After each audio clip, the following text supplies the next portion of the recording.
Hey there, folks. I hope you all had you some happy holidays. This is as always, and today we're going to be doing something a little different. As you may have noticed, I'm a little behind on my video posting. Didn't get my latest Ken's Rage up early this week, as is my usual habit. That's for a couple reasons. First of all, I've been really tired after all the Family Land stuff, which was wonderful but tiring, and my travel from the Keystone State back to the Great Pacific Northwest. And I actually sat down just now to try and record a little more Ken's Rage 2 so I could get that out within the week, putting it up today, Saturday. And it turns out I'm having a little trouble capturing video from my my PS3 right now. I've done some troubleshooting, and I'm certain it's not the video capture card, and I'm pretty certain it's not the PS3 itself, so I'm crossing fingers that it's just a cable. I have a cable on the way, and we'll hopefully get a Ken's Rage 2 video up next week. But for now, I didn't really have anything else planned for such an occasion, so I'm just gonna play a little Death Road to Canada to have something up on the channel this week. This is not going to be a proper LP, it's just me kinda screwing around and showing off the game a little bit. Death Road to Canada is a fantastic game that I've spent a ridiculous amount of hours on and done a lot of streaming of, but for you folks who don't catch the streams, maybe this will be a little exposure for the game for you. In any case, it's something. Let's get started.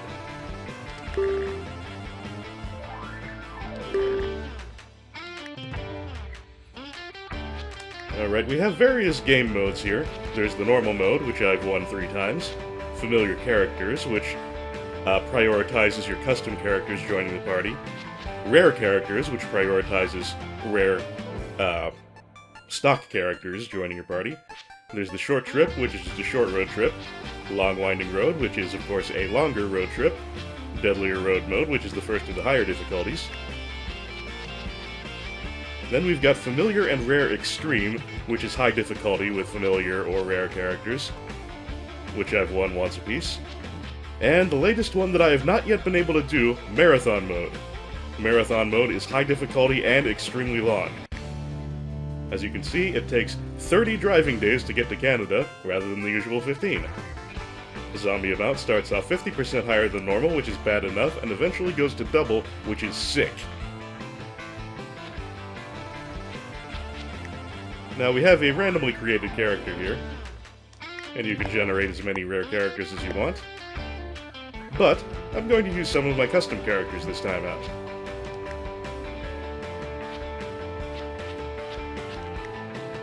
So, there are a couple of character types that I find very useful for getting through the higher difficulties. One of them is a character that is Big Bruiser and Berserk. Berserk means you're incredibly strong and fit, but you only have 1 HP, which is kind of bad. Big Bruiser slows you down but gives you an extra HP, so we'll at least have 2. And as you might imagine, being extremely strong and fit is a good thing in the higher difficulties. The Berserker trait also makes your personality stats extremely bad, so that's something to bear in mind. And I'm going to take a buddy along. And we will use the dependable Pirate Doctor, Captain Surgery. I find having a healthcare character along for the ride is extremely helpful, because, well, they can heal you extremely well. And you also start with some medkits. And the Civilized trait means your personality stats are great, but you have a permanent penalty to morale. And if everyone's morale drops, or even most of your characters' morale drops, then very bad things can happen. So there's a definite risk here. But let's try with this pair for starters. Roar! Here's rumors that Canada is a safe place, free of the threat of zombies. With nothing to gain from waiting around Florida, he decides to brave the death road and travel north. Dog barking, horns, gunshots, and other noises draw zombie attention. I tend to not worry that much about noises drawing zombies because they tend to zero in on you pretty well anyway. Let's hit the road. To start the journey, the group decides to grab some supplies from a nearby location. In order to survive the death road, you'll need to hoard as many supplies as you can. You will also need to find ways to train and grow your team. Yes, building your stats up is difficult, but pretty important. I think I will be starting with the Y'all Mart.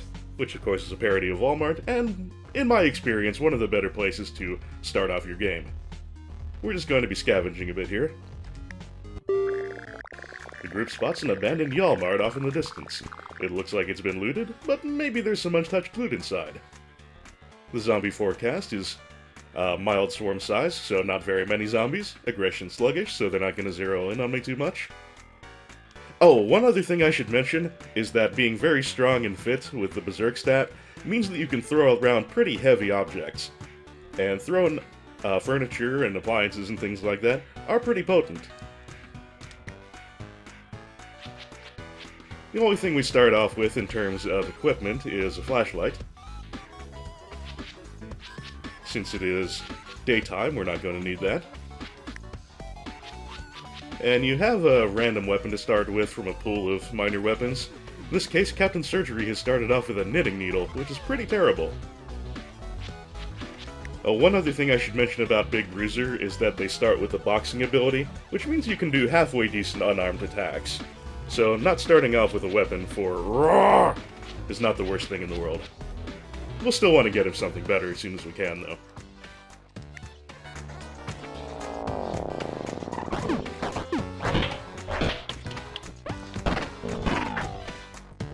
Shopping carts are very light, most characters can pick them up.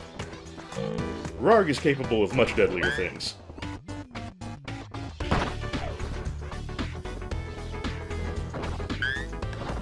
One of the main reasons that I like to start off with Walmart, if it's the best of the available options, is that it does tend to have some food, and food in the early game can be quite difficult to come by.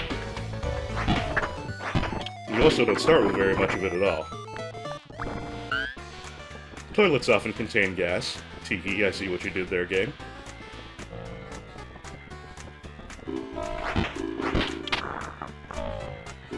When zombies are trying to grab you, you see those interrobangs. If you spend too much time in interrobang mode, that means you're going to get bitten. Swap meat we can use to swap items between characters. I do not want Captain Surgery picking up bullets and then wasting them all, so I'm going to put the gun into my hand. But that zombie aggression was supposed to be mild. They're coming after me pretty good.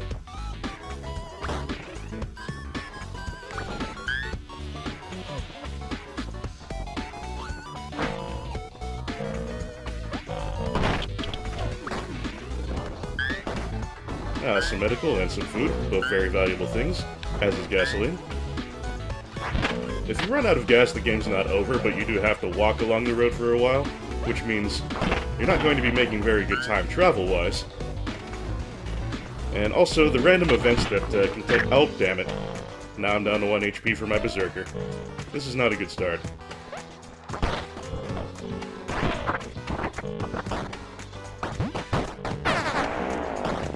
Well, I think Captain Surgery should be able to patch him up. It won't use up too much of my medical because her medical stat is very good, being as she's starting out with healthcare.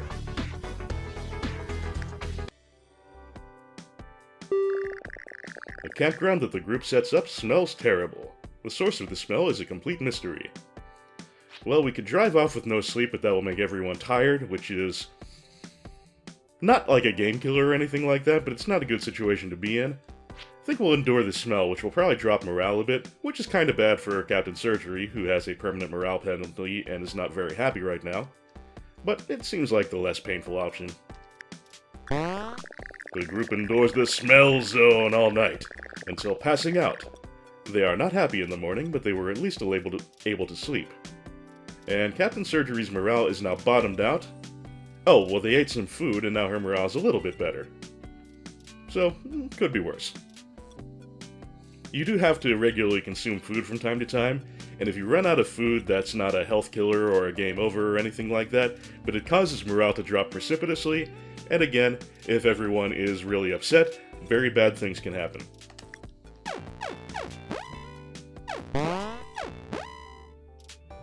Well, Rarg is healed up, that's a good thing.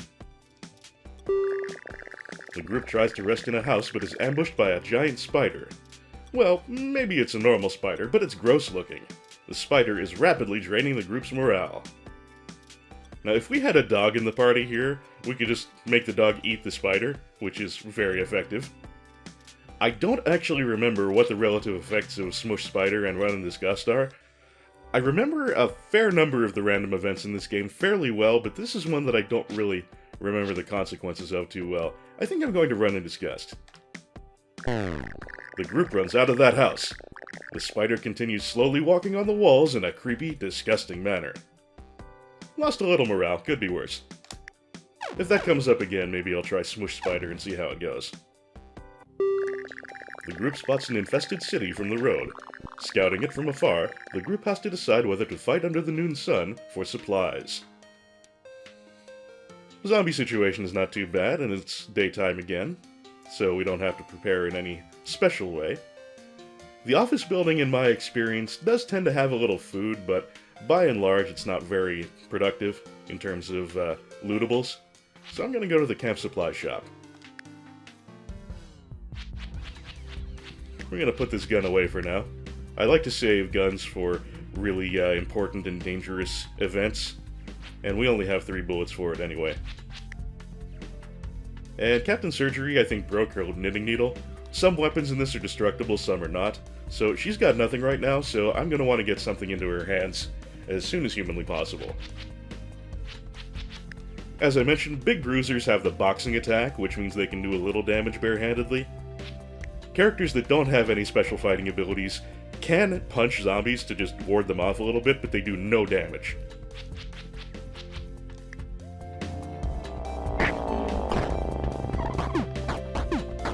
Okay, we've got a couple of other buildings here with flashing lights in front of them. That means that we can go in there and haven't gone in there yet. There are often extra buildings around certain areas, certain special buildings. But I like to go to the feature building first, and then if we have time and the inclination, we can go clean up some more supplies in some of the other buildings. I'm going to give this frying pan to Captain Surgery, because again she has nothing.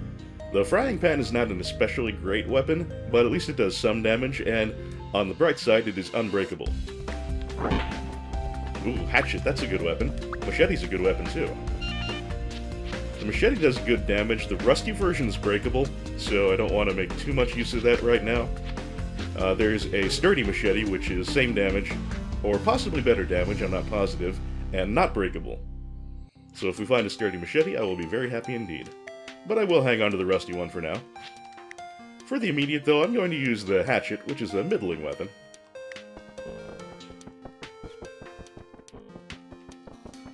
Little food here. Food is always welcome. Other than the hatchet and the machete, which, don't get me wrong, are very worth having, not a whole lot in here. So we'll check out some of the other buildings and see if anything appeals to us there. Captain, why did you do that? The fishing rod is a piece of shit as weapons go, so I don't want her wielding that. Use the frying pan. We can check out this house for starters. Oh, it's not a real house. Some of them will just have debris keeping you from going inside, so they're just there for color, basically.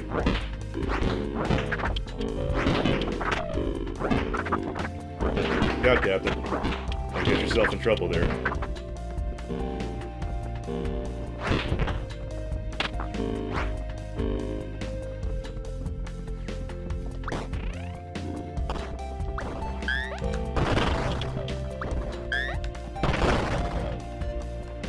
I can't remember if the cleaver on the ground there is better or worse than the whatchamacallit, the frying pan. We'll just stick with the pan for the moment.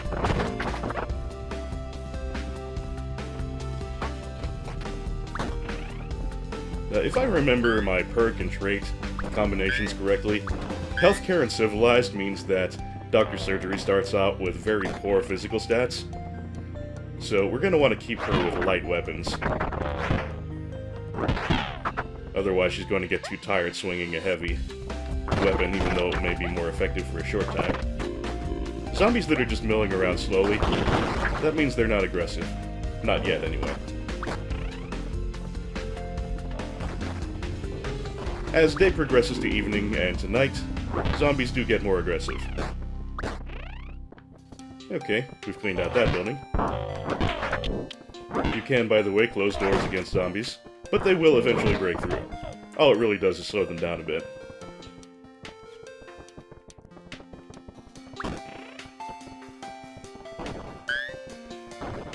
Some ammunition, welcome enough.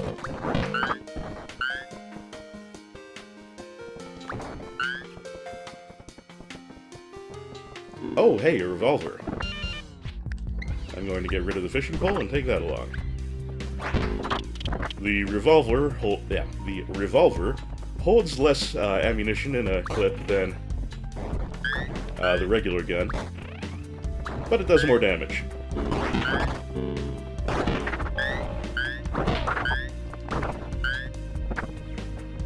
This house is actually reasonably productive. I'm pleased. Picking up and throwing throwable objects, I should mention, does not make you tired in and of itself, but carrying around a throwable object will. So if I pick something up and just immediately chuck it at a zombie like so, that doesn't make me tired. But if I were to carry around that filing cabinet and just keep it in my hands for a while, then I would get gradually more and more exhausted.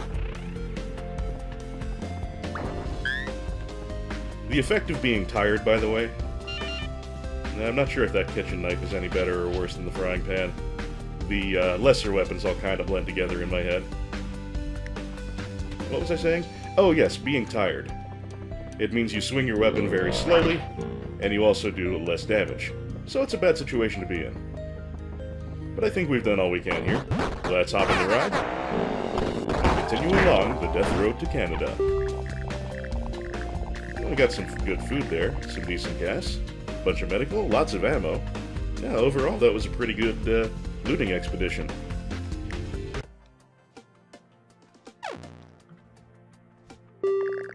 At the end of the day, the group hides in a drafty old house.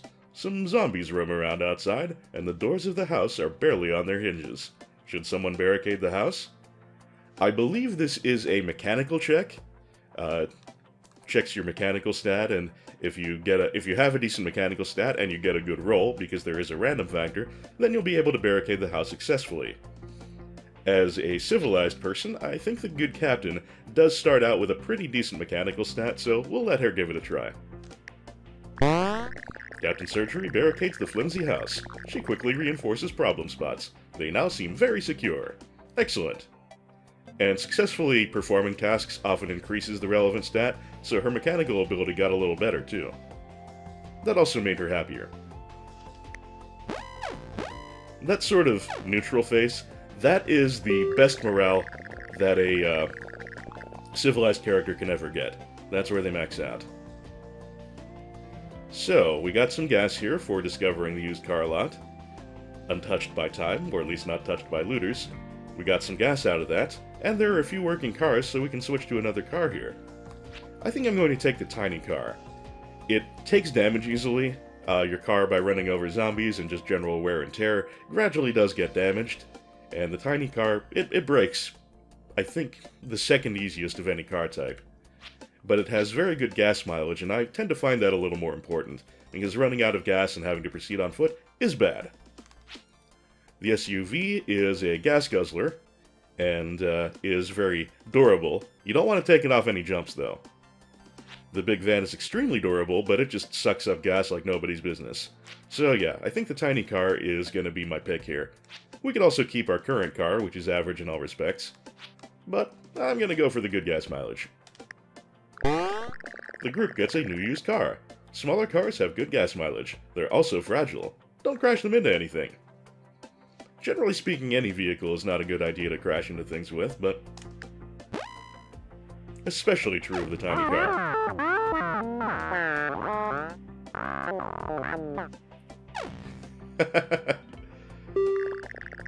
Rarg being a dumbass about trying to solar power his game consoles actually upset the good captain a little bit. There can be random conversations that happen in the car that usually are just for flavor, but every now and then they do actually have an effect on people's morale. And now, outside of Canada, most of society and civilization has been destroyed. You can still find people engaging in trade, with preserved food being the new currency. We have 17 food, which isn't that great, but we can go check out the trading camp anyway. There's usually no real reason not to. Every now and then you'll luck into something for free.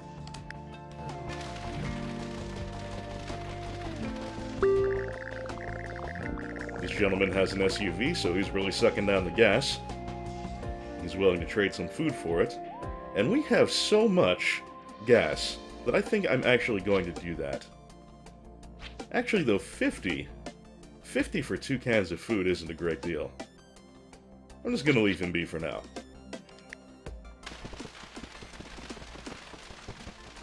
This here is a Nome Trader, which is not an unblockable, but an unlockable. Zombo points you can use to unlock things. I've unlocked a lot of stuff, so there's really not much to spend it on but Nome Traders at this point. But we don't have enough Zombo points to actually buy anything. Another thing worth mentioning is that you can only use a Nome Trader once per game. Once you've done it, you won't have any more opportunities.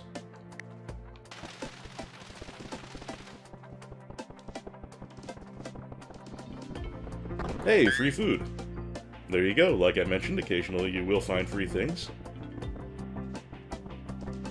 in the trading camp, so even if you don't have much food, it's worth stopping by. I think this person is trading medical care for food. I am not in need of medical, medical supplies, not treatment. I have enough medical supplies right now.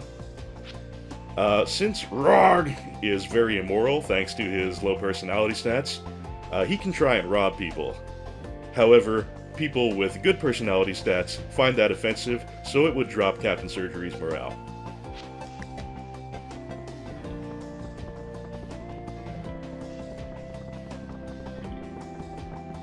This person seems to be selling ammo.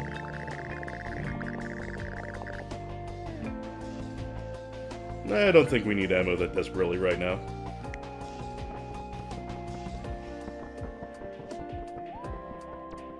What about this fella? The group finds a man selling a bunch of firearms. He's holding a minigun that has a scope, a laser sight, and a flashlight attached to it. Goddamn. However, his selection seems like pretty common stuff. I believe if you have someone with really high shooting skills, then you can ask him to show you the good stuff, in which case he'll have heavier weapons available. Those are of course more expensive. Shotguns are really good to have. My food situation is not brilliant, but I'm thinking I'd like to have a shotgun on hand. The group buys a shotgun. What a classic choice. This weapon is good in the hands of nearly anyone. That's true. You don't have to have good shooting stats to be able to effectively use a shotgun, since it's just a scatter gun anyway. It's just going to blow ammo all over the place. So yeah, that's one of the reasons that I like having them. And Captain Surgery has a high charm stat, also due to being a civilized character. And every now and then you'll get a little bit of extra when you make a purchase, if you have someone charming in your party. Doesn't happen super often in my experience, but it is a nice thing when it does. I think that's... Oh no, there's a fridge up there. I'm getting some rather nice freebies from this trading camp.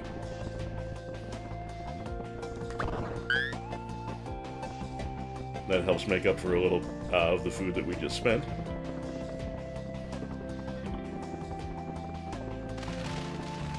And I think that's about all we can do here. So we'll hop back into the VW and be on our way.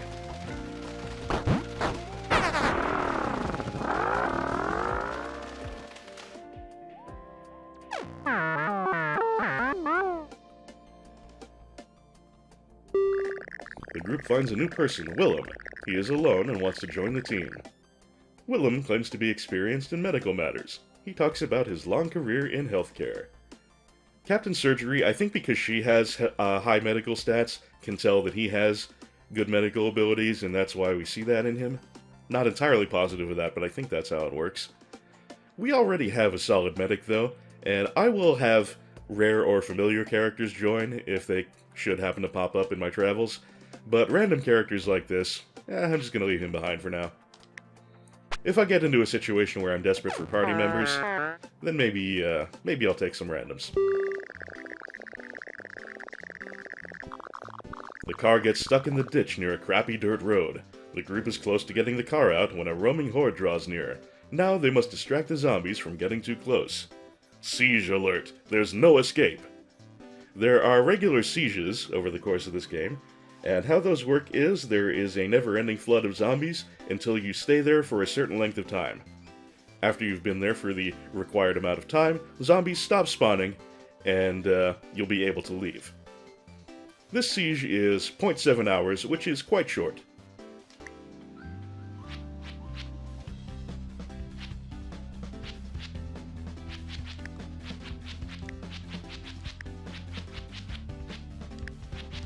What I'm gonna do is take the machete here.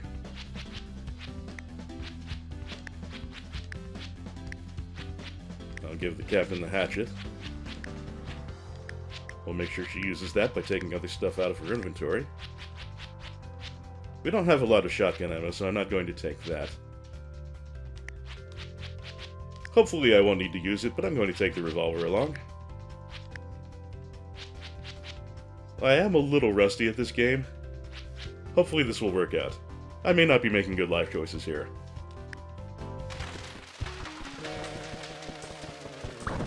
You can sometimes find things in burned out cars. Usually it's either gasoline or ammunition. When it's gas, you have to take a little time to siphon it out like that, which can result in you getting swarmed. Since zombies spawn forever in a siege, generally speaking, if you can just kite them around and not have to fight, that's a good idea to do.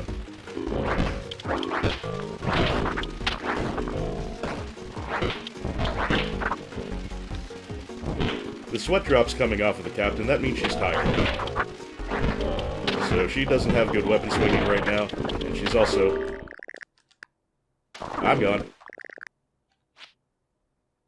As I was saying, her swing speed goes down because she's tired, and she also does very little damage. But we're out of here, so it doesn't matter.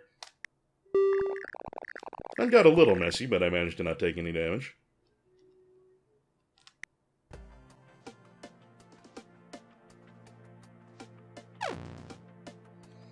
Both of my characters are kind of sad. Oh.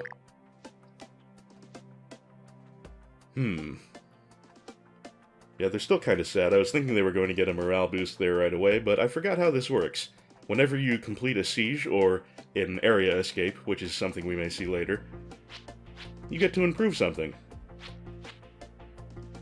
We could get everyone some shooting, which might not be too bad. Fitness and strength, which Captain Surgery could use, but Rarg definitely doesn't need. Or we could get them some morale and have them gain a random skill. I think that's what I'm going to do because their morale is kind of poor. And, hey, we might not get the skills that we want, but we'll get something. Every day is a great teacher as long as you don't get eaten. Words to live by. So our morale is up a little bit, and Rarg got an improvement in shooting. Captain Surgery also got an improvement in shooting. So, gun skills all around. I'll take it. Also, we get a Zombo point. Again, there's not a whole lot I can spend those on at this point, having done most of the unlockable purchases, but if we get enough of them and find a good Nome Trader, that's one way we can put them to use.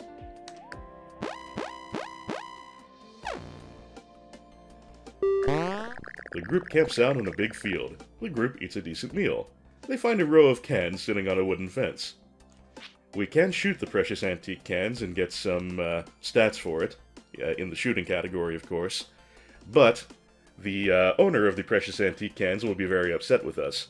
I think that would actually chew Rarg up because he's a sociopath, but it would make Captain Surgery sad, and we don't want her morale dropping too often. I'm going to leave the cans alone for now.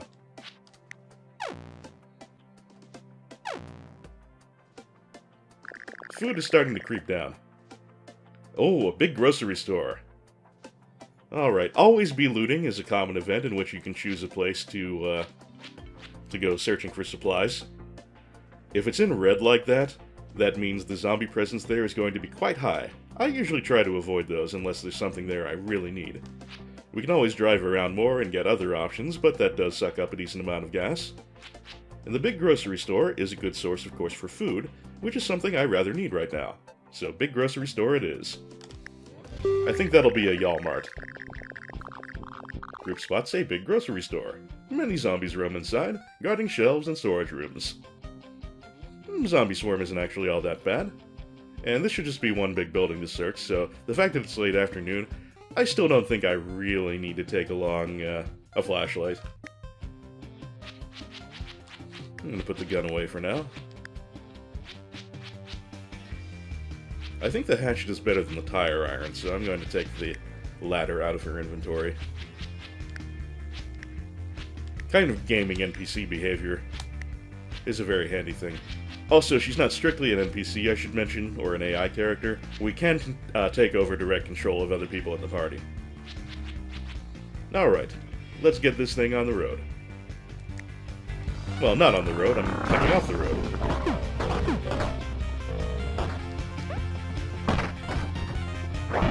I don't think the burned out cars in a parking lot, in a Walmart or what have you, ever do have anything in them. I've certainly never seen it happen, so you don't have to worry about the burned out cars whenever you're going into a building like that. We can collect the food on the shelves here.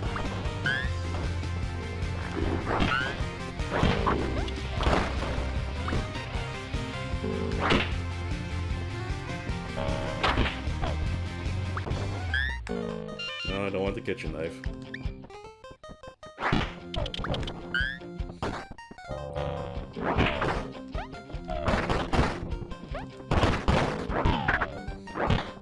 Gotta remember to make use of those throwable items. Holy shit, a bunch of zombies stacked up there. That's not the most gorgeous situation. I'm gonna use some of the throwables here and try and thin out their ranks a little bit before I wade into melee. Can't pick up these cabinets yet. I think I can improve my strength a little bit more, which would allow me to pick up even heavier things. You alright there, Captain? Good.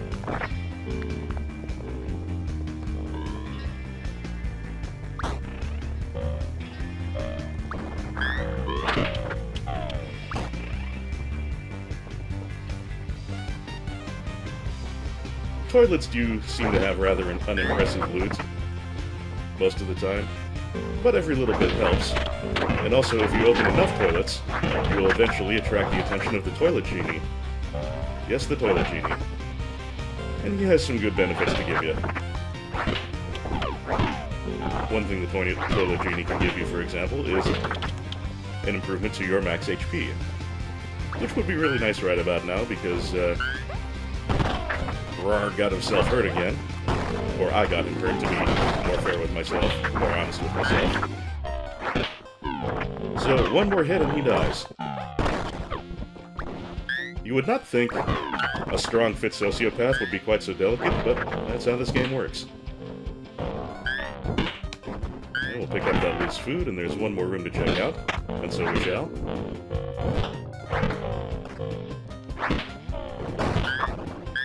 Man, got enough cutlery here.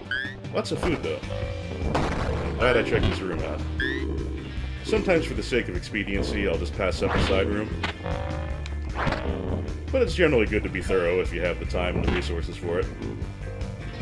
Did I take everything from up the middle? It appears that I did. That was an excellent food haul, though. I'm happy with the way this went, even if I did take a hit from my fragile character.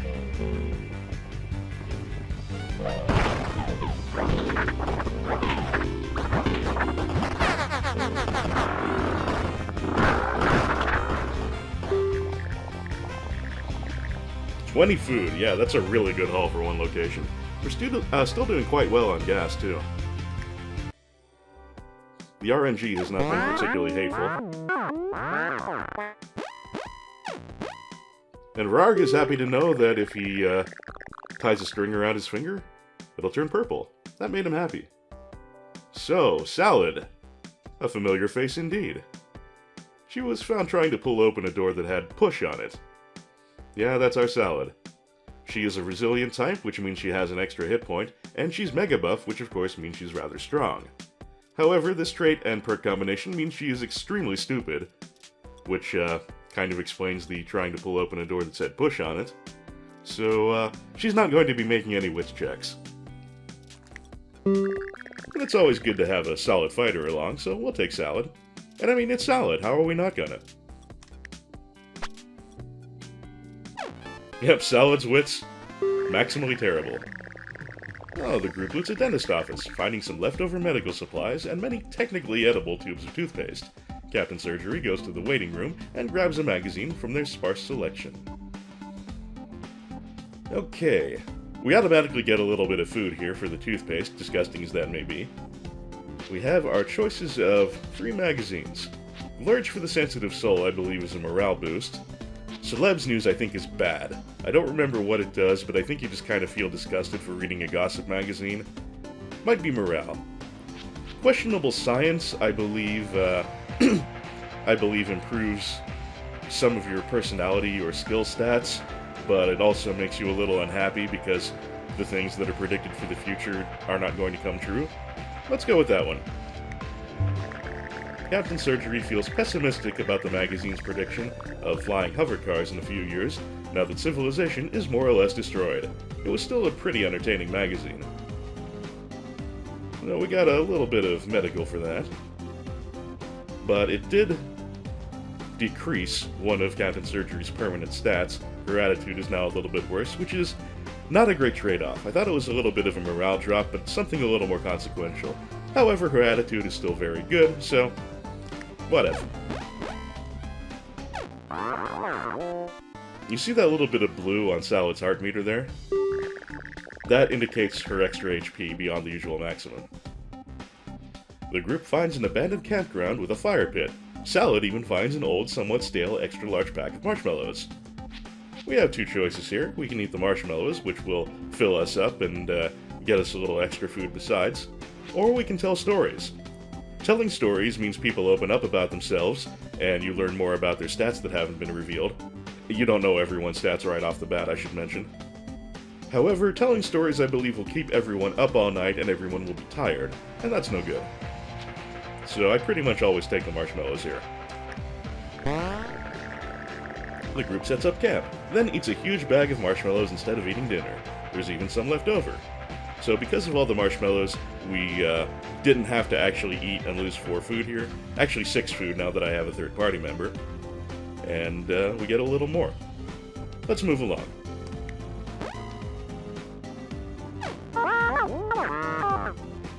None of these zombies have anything interesting to say. Brains, I think, is the best you're gonna get. The group is traveling close to nightfall and sees a city in the distance. The zombies grow more aggressive as the sun sets. So still not a real big swarm, but they are pissed off, and it is getting close to night, which means we're going to want to take a flashlight along. We can go to the coffee shop, which will give you a temporary power-up to your movement speed and stuff like that. If you've got someone with very high mechanical, they may be able to rig the coffee machine to get a permanent speed boost, but I don't think we have any mechanics of quite that ability. The captain's is pretty good, but I don't think it's that good.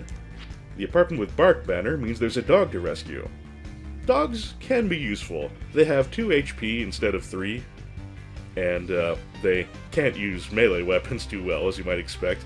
But they do have a passable unarmed attack, and they eat very little food, 1 instead of 2. Let's try and rescue a dog.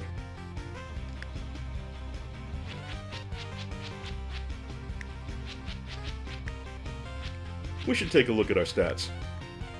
As you can see, Rog has incredible strength, pretty good fitness, decent shooting, but all of his personality stats are absolutely terrible. His skill stats, the medical and mechanical, we don't know.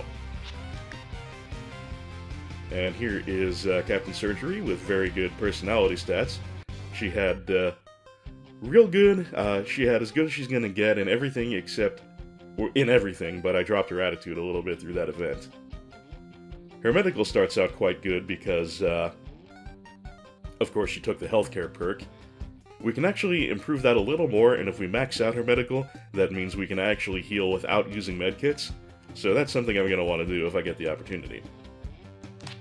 And Salad, all we really know is that she's really dumb. But from her mega buff, we can assume she's quite powerful. Oh, a famous video game streamer. Salad is truly a Renaissance woman. Anyway. Oh yeah, mega buff also means you start with a metal pipe, which is a decent enough weapon.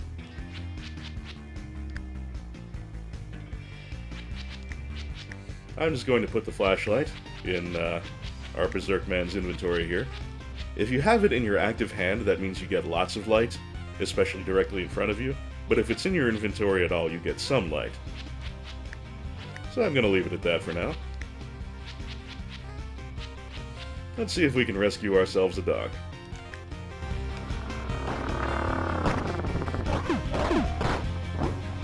I'm going to prioritize getting to the dog, and then we can explore some other places. If we have the time and inclination. Baseball bat's not too bad. I don't mind the captain taking that. It's breakable, but it's a solid weapon for characters that aren't very strong. Doesn't tire you out too bad swinging it. An aluminum bat would be even better if I came across one, because that's just like the regular bat, only it doesn't break. It might actually be a bit more damaging too, but I'm not positive about that. Hey, dog! The dog seems unusually tame. Most dogs that are still alive have become feral at this point. This dog seems eager to see humans. Hooray! Let's bring him along. And it's Arlene.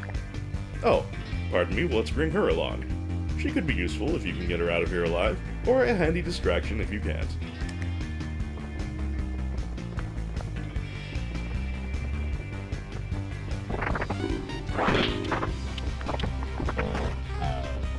We should finish exploring this apartment, just in case there's decent loot around.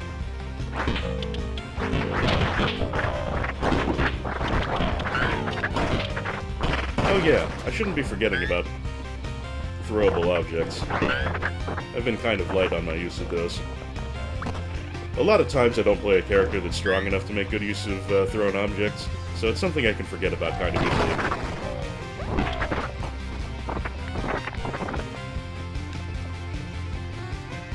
This is a big apartment.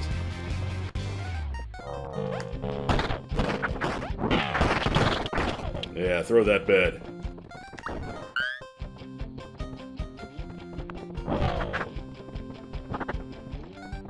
As you can see, the dogs will sometimes like to carry objects around in their mouth, for no particularly good reason, as dogs in real life are wont to do sometimes, especially retrievers. They can't actually use melee weapons, but they'll just carry them around for shits. Having a dog carry a flashlight actually can be usable, or useful rather, because a shotgun, a flashlight in a dog's mouth produces light, just as it would in anyone's hands. However, you then run the risk of the dog losing the flashlight.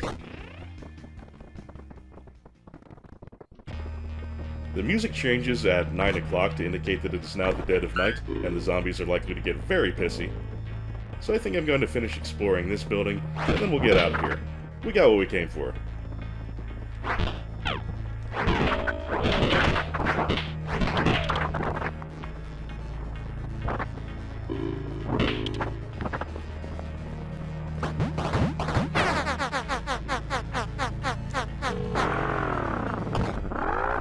Our car seems to be taking a little time to start up. It's probably getting a bit rickety.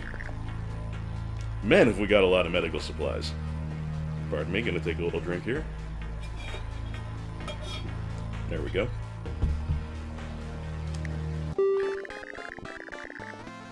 Arlene catches up with the group at a safe spot. She seems like she wants to stick around. Hooray! We could let her loose into the wild at this point, but that would be kind of dangerous for a poor little doggy. So let's bring her along. Induct her officially into the party. The group accepts Arlene to the team. Onward to Canada. Oh wow, we've actually made a fair amount of progress. There's only 11 days left. Of course, the zombies are getting thicker and thicker. Oh, look at that! Those spheres next to chassis and engine are how much health the car has in that respect. The engine is in extremely bad shape and is probably going to fail any moment now.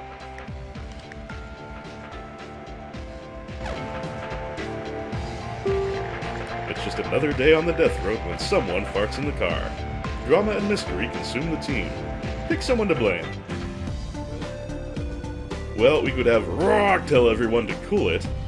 Telling people to cool it generally pisses them off, tends to have a bad effect on morale, or even can make people outside of the party attack you.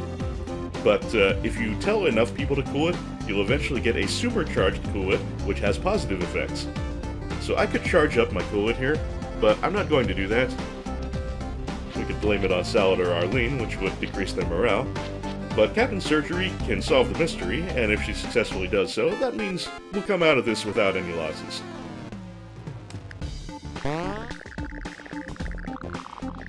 Captain Surgery explains a complicated sequence of deduction that arrives at one conclusion. The fart was made by a ghost! Whoa! That made everyone happier. I mean, we've got a farting ghost on our side. What more could you want?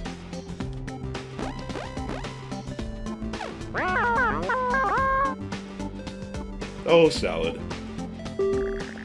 Yep, I was expecting that. The car has broken down from use and abuse. It won't start up again. We can just punt and leave the car behind, but if we have other options, they're usually worth taking. We could have Captain Surgery punch the car. I think if you have a strong enough character, punching the car actually can work, at least for a little while, but the Captain is not that strong. She has decent mechanicals, so we can attempt to give it a little repair job. Captain Surgery pops the hood of the car. She somehow manages to get the car running, but it takes a full day. The next time this car breaks down, Captain Surgery won't be able to repair it unless her mechanic skill is higher. That's a success, but a limited success. If you're really successful, it won't take a day, and you won't have to increase your mechanical before fixing the car again. You can just carry on as if nothing happened. But we're not that good. So, we'll have to eat some of our food supply, and if we want to fix this car again, we'll have to hope that the Captain is a better mechanic by then. Now then, the group sets up to camp late. On the nearby highway is a bunch of abandoned cars. They're broken, but many should have a little bit of gas. Would you like to send someone to siphon out the gas? Now, of course, doing this will mean you'll have some more gasoline, but whoever does the siphoning will get sick, not be able to sleep, and thus will be tired the next day. Now, we can leave people who are tired behind for an event, and just have them rejoin after they're rested up. I think what I will do is have the doctor do the siphoning, and we'll just leave her in the car next time we go out on a hunt. She's not really a combat character. So we will pick someone else. Having a dog siphon out the gas simply does not work.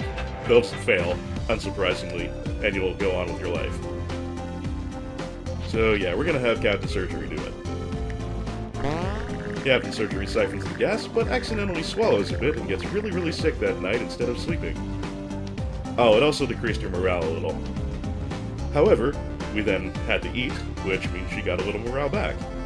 If you do successfully have a good meal, then it does tend to improve morale when you need it. Anywho, we got a good amount of gas out of that, so I'll call it a net win. And as you can see from the event roll there, that does indeed mean that the Captain is tired. The group feels a sense of dread. Something dangerous is coming. The road seems like it's getting steadily more crowded with undead, and they're getting riled up. But we've got a trader camp, and again, we pretty much always want to check those out.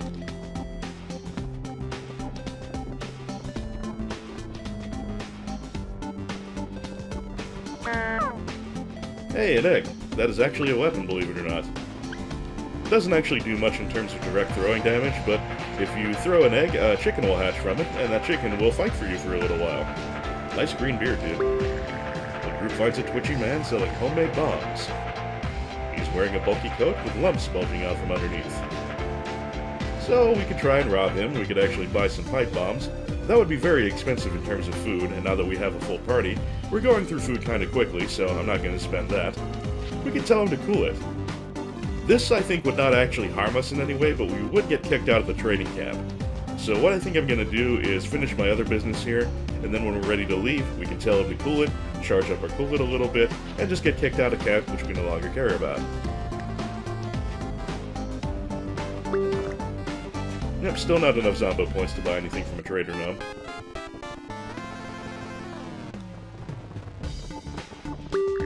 The group sees a gruff man near an ice cream truck.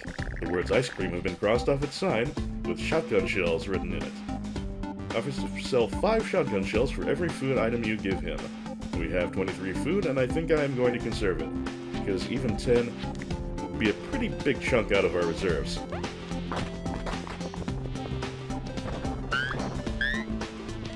A little bit of free food ammo and medical supplies. Ooh, a health spray! Health sprays are great. They have 1 to 3 uses. This one only has 1, so Kind of tough luck for us, but one's better than nothing. And you can either spray that on yourself or spray it on a party member to give them 1 hit point back. Lovely.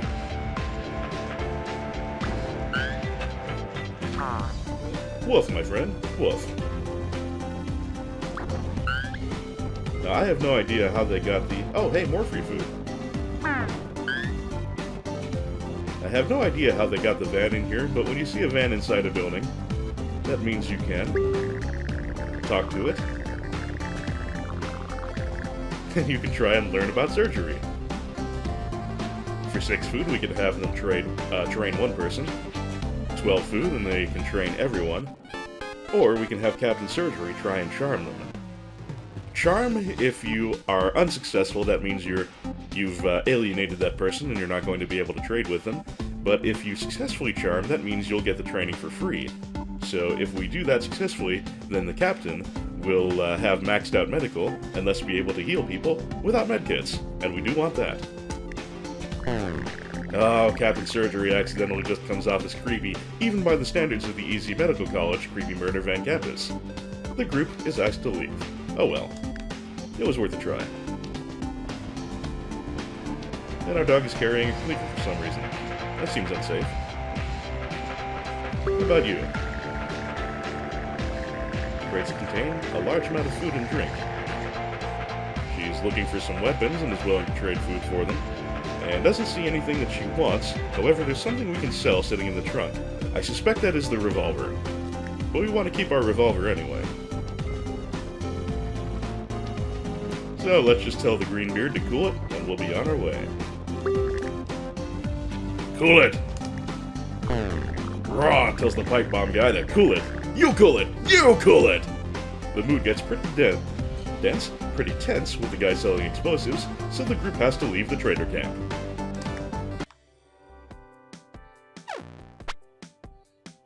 Now, I believe it is random as to how many coolets you need to make it the superpowered one. So we might have the superpowered one anyway, or we might have to do a few coolets.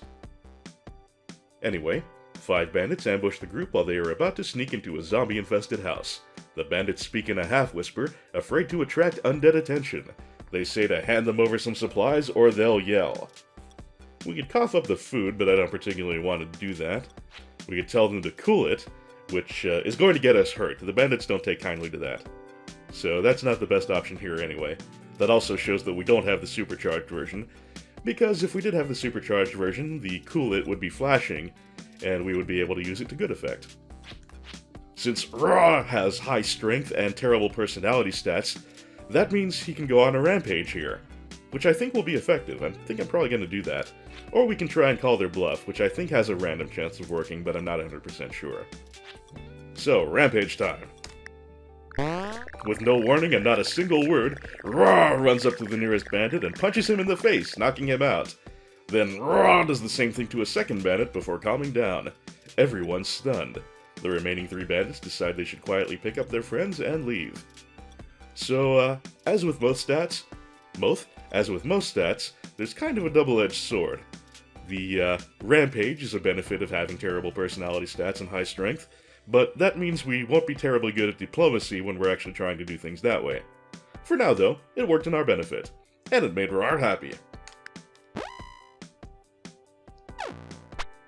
Everyone's morale is currently the best it can be.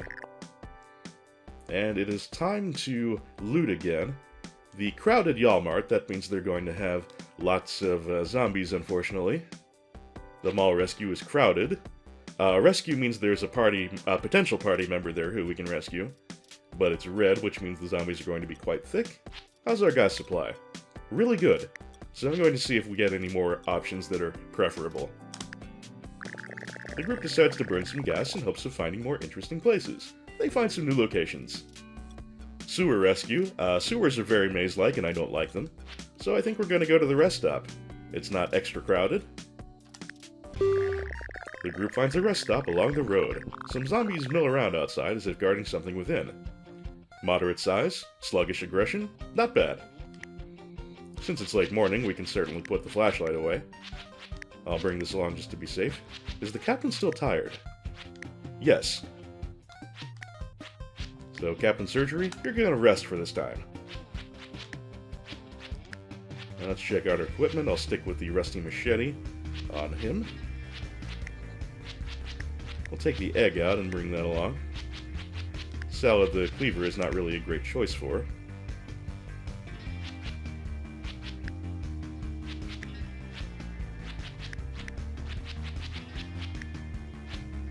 I guess you can keep your cleaver, Arlene, if you like it that much.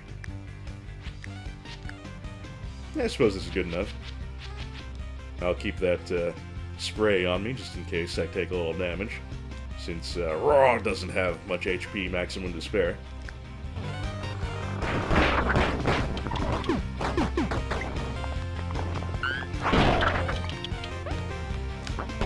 Rest stops tend to, at the very least, have some food and vending machines. So that's something. Whoa!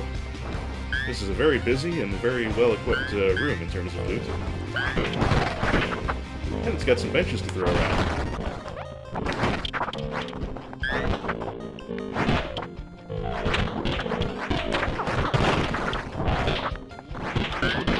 Oh! It looks like Salad threw the egg, because we now have a very angry chicken fighting on our behalf. The rubber mallet is a terrible weapon. Salad, I notice, is tired, so her strength is good, but her fitness may not be. Actually, I'm sure her fitness is not, because otherwise she wouldn't be tired so quickly. Funny how that works. By the way, the chicken is just on a timer. It will eventually disappear.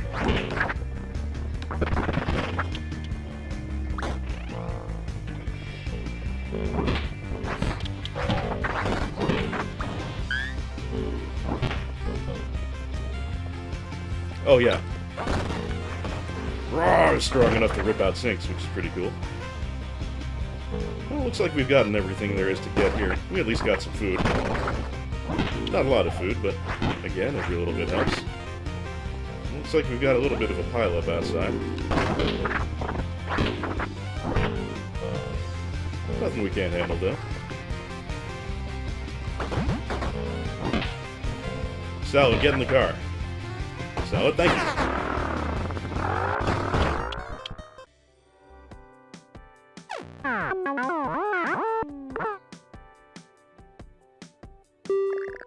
It's nearly time to camp, but there has been a lot of signs of bandits today.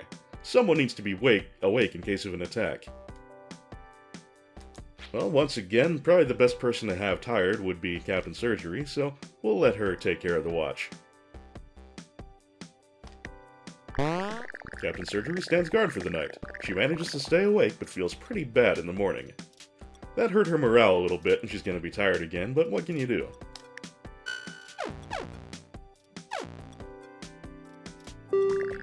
Bandits are guarding a retracted bridge over a river. They demand that anyone passing pays a toll. So we could lose 15 food, which is a lot of food. We could refuse and fight, which will get us hurt. Possibly hurt badly, because this is a high difficulty mode. We could tell them to cool it, which will definitely get us hurt. Or we can take a detour, which I think will work fine, but I believe it takes up a day, which means we will have to eat, and it will also use up some of our gas. But all in all, that seems like the least of the evils, because we should lose less than 15 food if we just have to camp. The group decides to take a detour. This is usually a bad idea. They get lost for a full day until finally finding an alternate route. Yep, lost a decent chunk of gas, but I think we can spare it. And less food than we would have had to pay the bandits, so all in all, I think that was the call to make.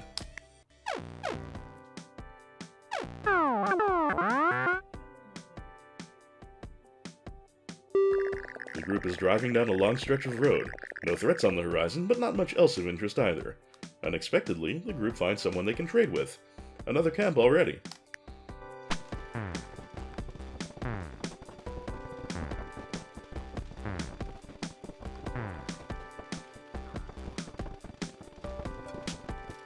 Now this here is Lionel, a longtime friend of mine.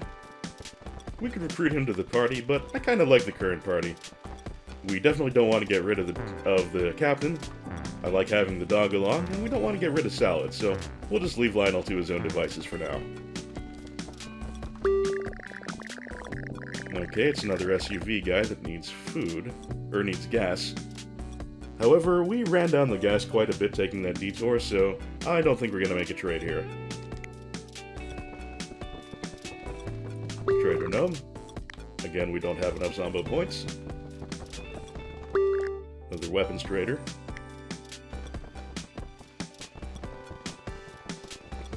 And you can check out the fire pits, but I don't remember what that does. Let's find out. Oh, you can rest for a day, which means if you're tired, then you can recover from that. But it does mean you'll need to eat.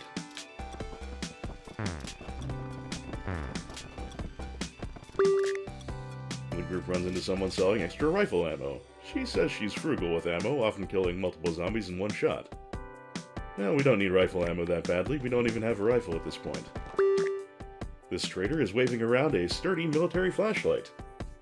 We could buy the Tacticob light, which is a flashlight that I think does a little bit better damage than the normal one, and is unbreakable, which is not a bad thing at all. We can get an extra flashlight for 1 food, which is such a mild expense that I think I'm going to go ahead and do that. Running out of flashlights can be very bad.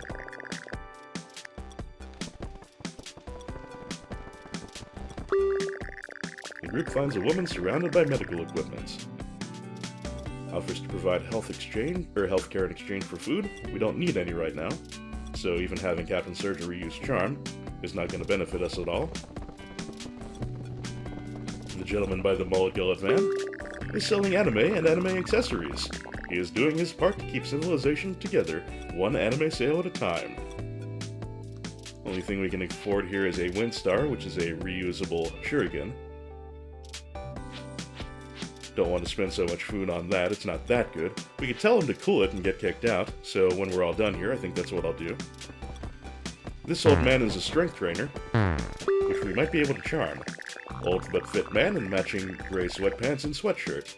He screams something about building mass and bulk with an intense strength routine. As usual with the ability trainers, we can have one person train for double the food, have everyone trained. Or we have another opportunity to have the captain try to charm him. Let's hope it goes better than last time. Hey, free strength training! She already clearly feels a pump, as the bodybuilders used to say before they were all wiped out. So her strength has been improved from worst to just really bad. And now it's time for this guy to cool it. Raw tells the anime trader to cool it! Also, anime isn't real! There is no way that he could take this well. No! You're wrong! Stop it! No! He enters the truck and then peels out in anger and confusion. The other traders are shocked. The group is forced to flee the trader camp, but we have powered up our cool it a little more. Hopefully it's all primed to use the good one, but we still may need another charge. The group tries to evade a large horde. Blocked by debris, they get stuck in a Walmart parking lot. They're going to have to fight for a while. So, it is our second siege. The horde size is massive. It's 1 hour, which is not that bad, but with a massive horde, this could be a little bit of a challenge.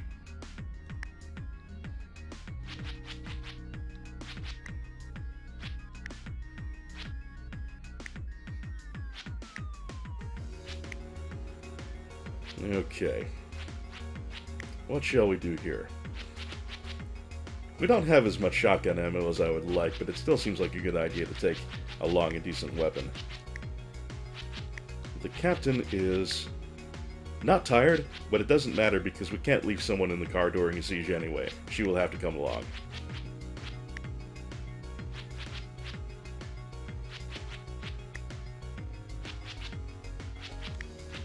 We'll let her use the revolver if she needs to. NPCs tend to go through ammo like popcorn, but... Actually, you know what? We'll keep one firearm for now. No, we won't. Death Road to Canada is one game where it is not usually the best of ideas to save everything for a rainy day, because you'll just get killed waiting to use it. Alright, let's give it our best.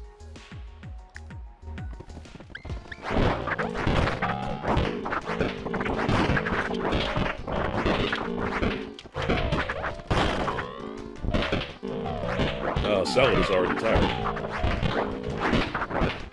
Let's go in, that'll give us a little more room to move around. And some shopping carts to use.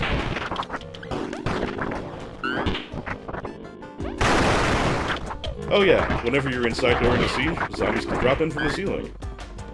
Not helpful. Not helpful in the slightest. Sometimes during sieges there are items to pick up. A little bit of food, another hatchet. Which the dog has inexplicably collected.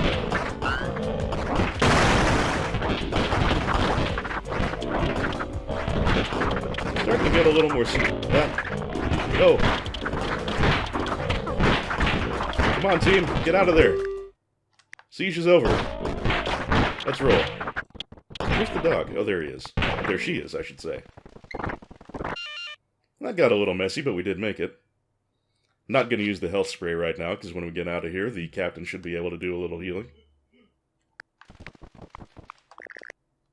Let's hit the road.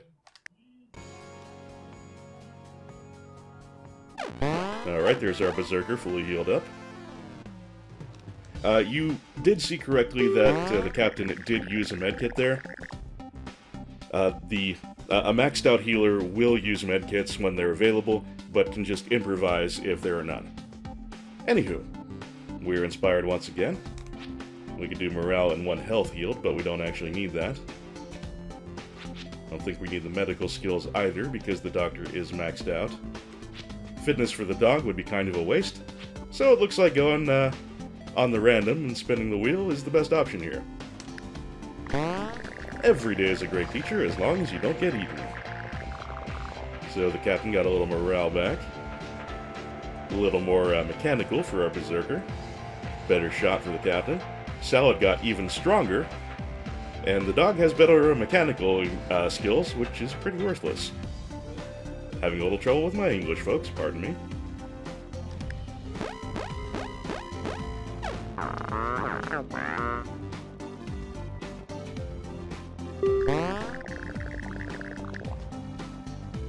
How's the car?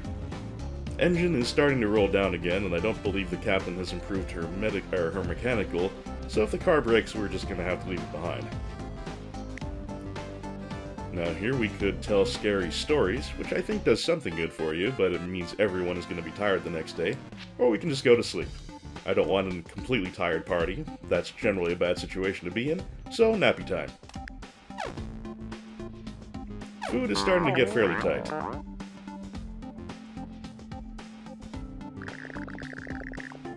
We've got another opportunity to go looting. We could meet a Kung Fu Master here. The flashing event is a rare one.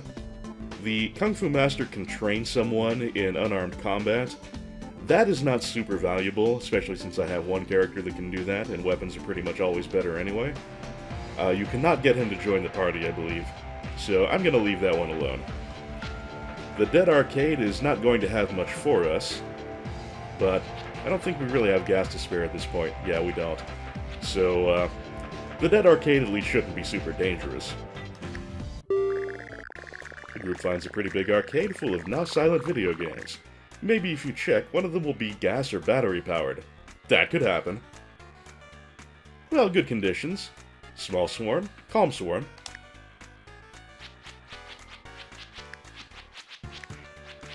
We can put the guns away for now.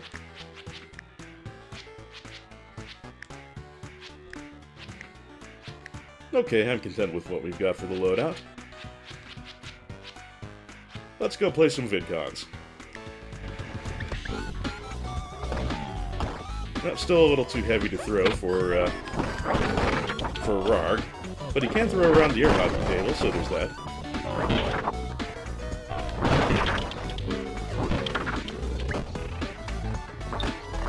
You can also rip these out of the ground. Yoink it.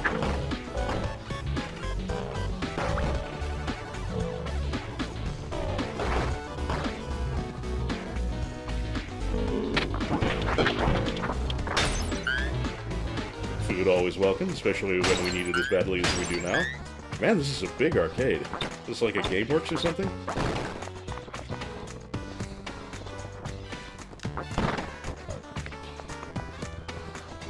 You can usually tell which zombies are aggressive because they'll be walking a little faster and rocking back and forth faster than ones that haven't been pissed off yet.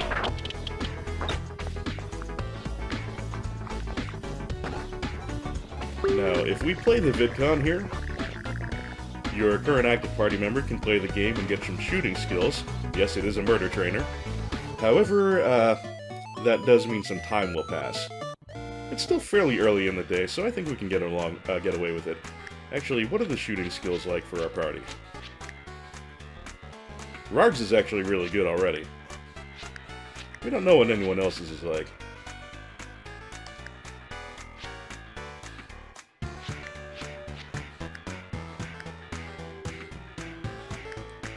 Let's leave it for now. Put the captain in the lead and train her up. Captain Surgery plays the arcade game. Deathsplosional! She really gets into it. Like all video games ever made, playing it increases your skills with guns. The critics were right. So that used up 2 hours, pushing us a little closer to pissed off zombies in the evening. But, as you can see, we now learned what her shooting ability was, and it is now middling.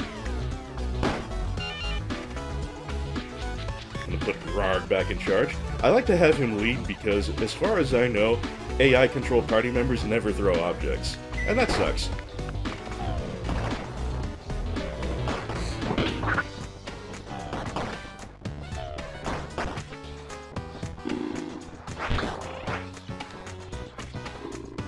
Oh hey, there's another one. Let's make her an even better shot.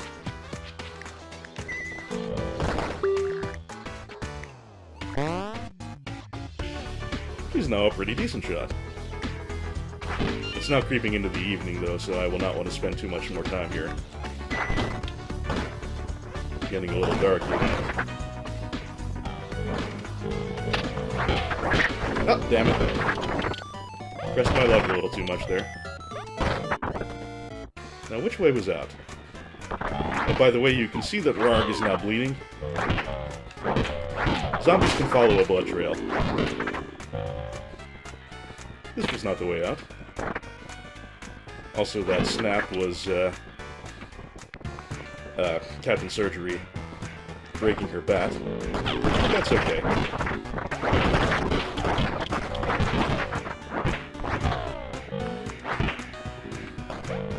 Since our Berserker is in a little bit of trouble, I'm just gonna leave it with what we've already collected and the training we've already gotten, and get a move on.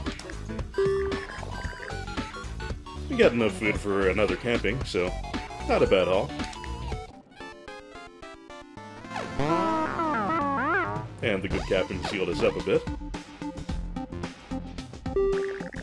The group meets a man trying to repair his broken car. He clearly has no idea what he's doing. We can try and recruit him, we can steal his supplies, we can tell him to cool it. But if we help fix his car, I think that might actually improve Captain Surgery's mechanical skill if we do it successfully, and that would mean we'd have an opportunity to fix the car again, which it's going to need very soon. So let's give it a try. She takes a day to help fix the man's car. He gives some supplies as a reward, and she did improve her mechanical, so maybe she'll be able to fix the car again. Gave us some ammo, not bad. Meant we have to do some eating, but hey, easy come, easy go, that'll take care of the 7 we just picked up.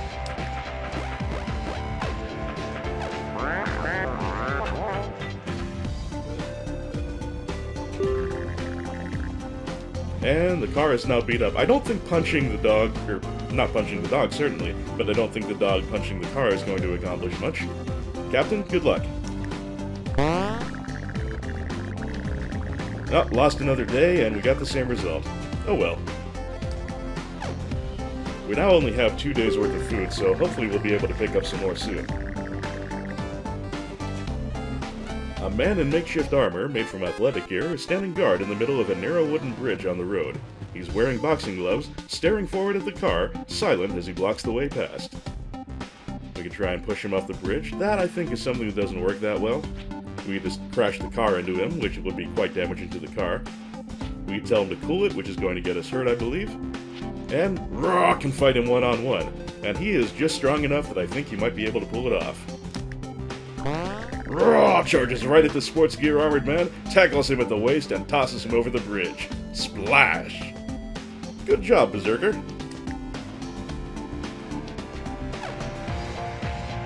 Food and gas have gotten quite low. Oh, it's Dr. Healbot! I think I'm actually going to have to bring her along, because having an extra medic can be very helpful because, well, people can die suddenly. But that means we're going to have to leave someone behind.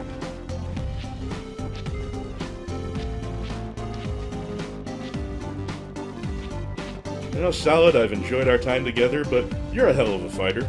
I mean, we've seen that in the Soul series, so I think you'll be okay out there on your own.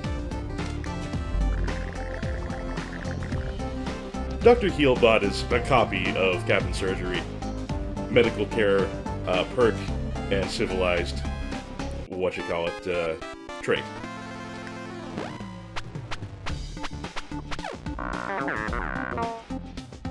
And we've only got one more round of gas. Dr. Healbot's morale increased a bit from eating, that's good. But we now only have 1 day's food, so I hope we can restock real soon. Oh, more immediately, we are now out of gas. All we can do is leave it behind and proceed on foot for now.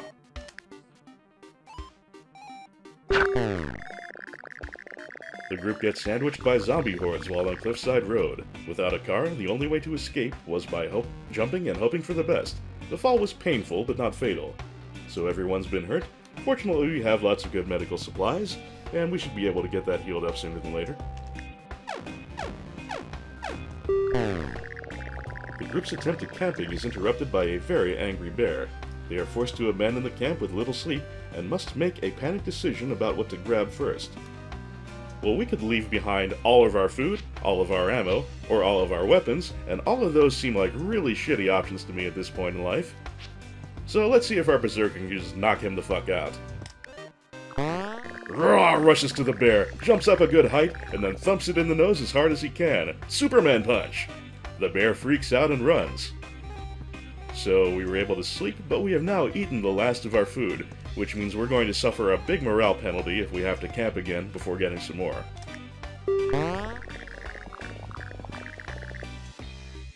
The good news is, we've been healed up. The doctor and Arlene are still a bit hurt. While walking, Captain Surgery doesn't notice a hole in her backpack. By the time she realizes this, there have been hours of opportunity for supplies to fall through. That made her sad and we lost some stuff. The group finds a rest stop after hours of walking along the road. Right in front of it is a car that looks like it can be driven. The keys must be somewhere near. This works about as you'd expect. After walking for a while, you will eventually get an event that allows you to acquire a new car. In this case, we know where the car is right away, but it doesn't have the keys in it, so we'll have to find them somewhere in the rest stop.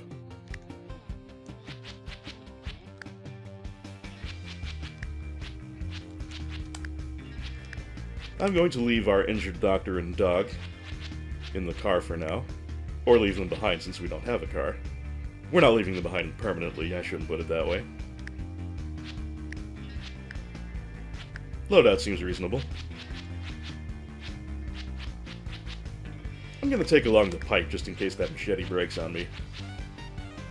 The metal pipe is a pretty hefty weapon, but we've got a very fit and strong individual in Raw, so he should be able to handle it. Oh, it's a big van. That's not going to be very good for gas mileage. Oh well. Can we rip out phones? No, we cannot. We sure can't open toilets, though. There's a little bit of food up here. Not enough for a full day. Careful there, Captain.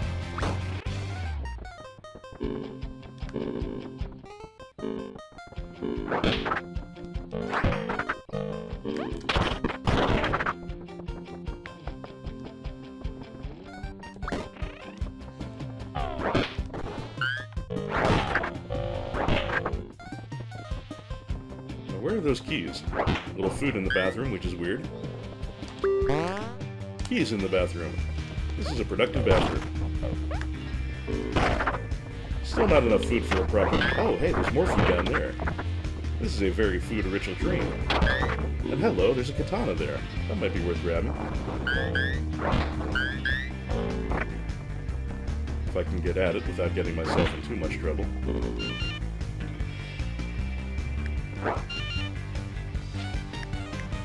Captain, you pick that up.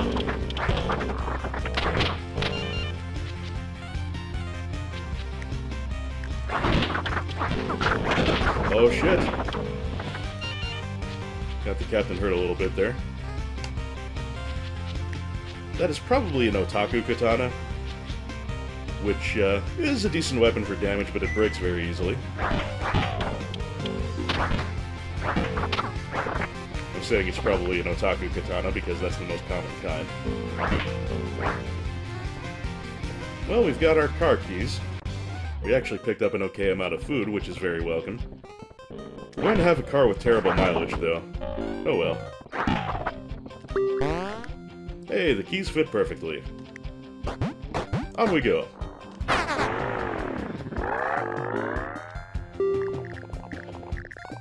Ate food, so enough for one camp.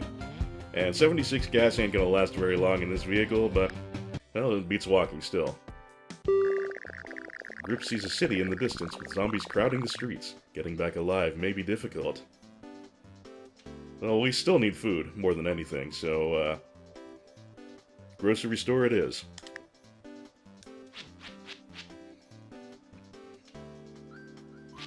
Arlene and the doctor are still going to stay... Actually, you know what? No. I'm going to have Captain's surgery, rest, and we'll bring along Dr. Healbot this time. This Captain's surgery has improved her stats in some respects, so we are going to have her rest because she is somewhat a more valuable party member. Dr. Healbot only has a knitting needle, which is so garbage I'm just going to throw it right away.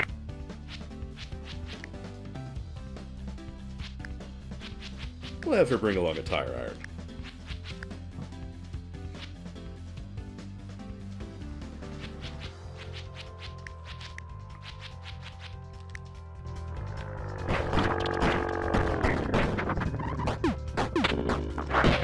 Oh, man.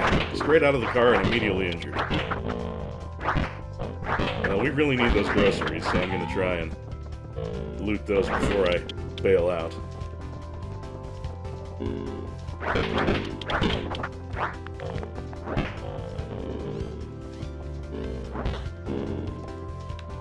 Alright, Fuddy Myers, what do you got for me? Hope you've got a lot for me, because I need a lot. Wasn't expecting ammo. Alright, some food to be had.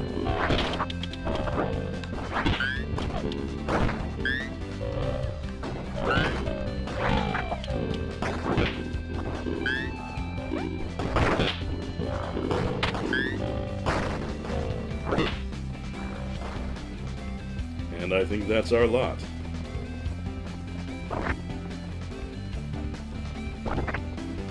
Holy shit. Oh no!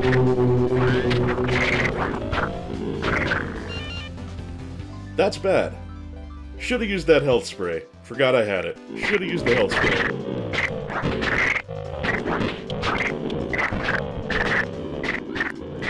Now there is our best combat character out of action.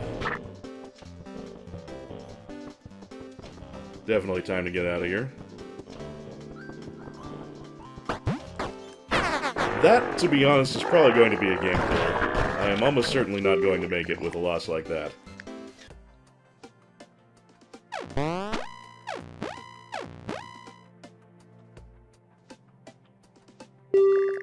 The group gets frustrated because the CD player in the car is jammed, playing the same song over and over again. We're kind of taking a calculated risk here. We could have the doctor, or the captain, and her good mechanical skill take a shot at it. Or we could just turn it off, which is a guaranteed okay. But I think we get a benefit if we do correctly fix it, so let's try. And she did it with minimal difficulty, which gave us a morale boost.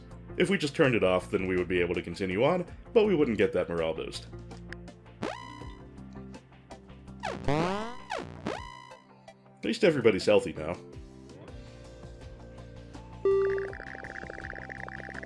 The group finds a large campsite that is occupied by a few carloads of other survivors. Camping with strangers is risky, but there's nowhere else to go. There are 3 things that can happen here if you camp with them. They can leave you alone, they can actually give you some supplies, or they can steal some of your supplies. I don't think stats matter, it's just a roll of the dice. We could also drive off and leave everyone tired, but I don't want to do that. Nothing unusual happens. Very good. And with 1 character down, at least we're not eating as much.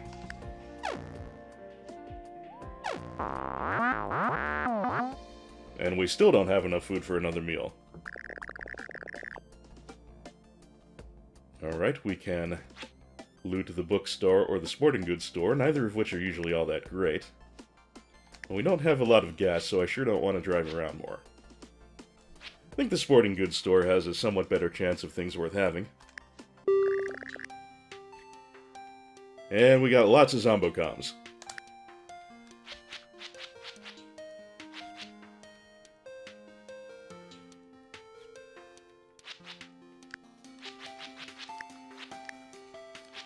Alright, it's gonna be Doctor and Dog this time. We're gonna let the captain rest. Because we don't want to lose another critical party member.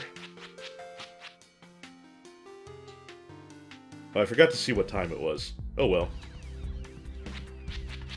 Nah, not oh well. We'll carry a flashlight just to be on the safe side. We've got a spare beyond what we started with.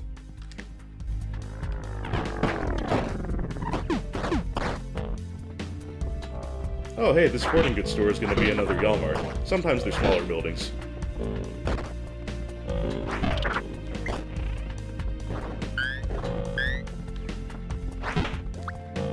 Oh wow, 2 machetes.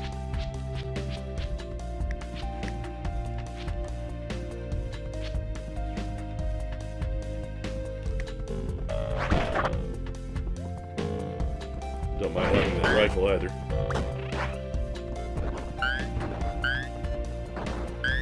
But I'd rather have another shotgun. You know what? I don't need the flashlight that bad. Fuck the flashlight.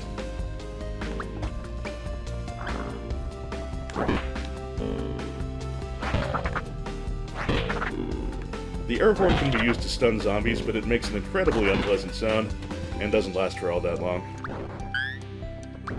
I have better things to do with my inventory right now.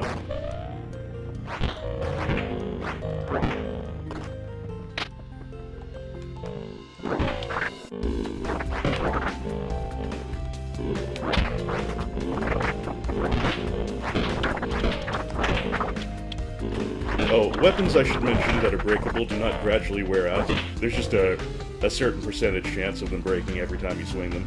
Ooh, aluminum bat. Damn. Alright, rifle. I'm gonna make a quick use of you, then you're gonna go away, because I really think that bat would be good to have.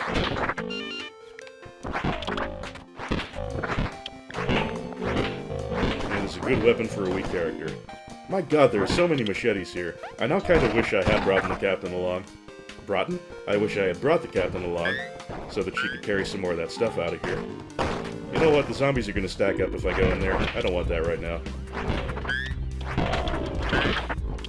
Yeah, lots of good weapons in a big sporting goods store like here. But not food, which is what I need more. Well, a little bit of food. Appropriately in the break room. The doctor is not very strong, but she is strong enough to throw chairs. Whoop, nope, I want the piece of wood.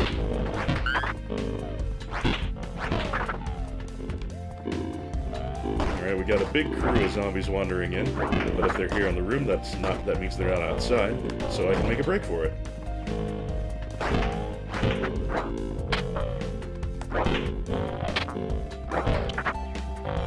Oh, our dog is wounded. Well, we'll be able to fix her up if we get her out of here.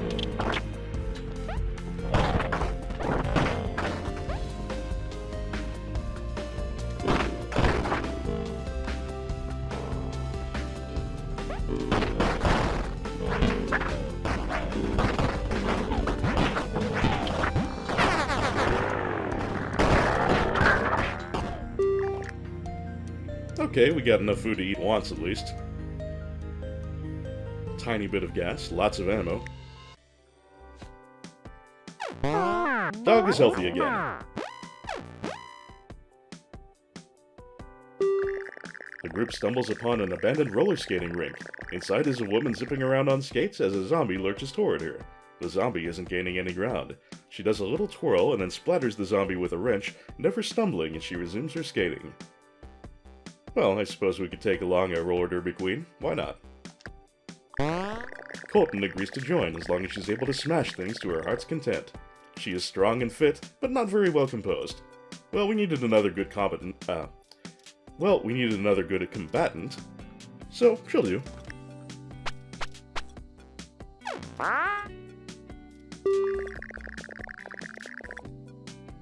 Okay. Colton immediately does not shine glory upon herself by screwing around and getting cut. The sensible thing here to do is have one of our healthcare professionals take care of that. Which worked out just fine, and now we have 2 doctors with medical at the maximum.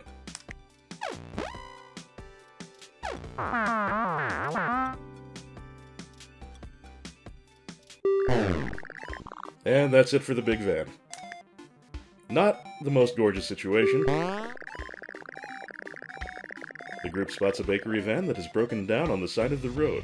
The van is irreparable, the bread is moldy and inedible, but there are some sugary cakes that are still good. Hey, we got some free Twinkies. And that made Colton a little happier.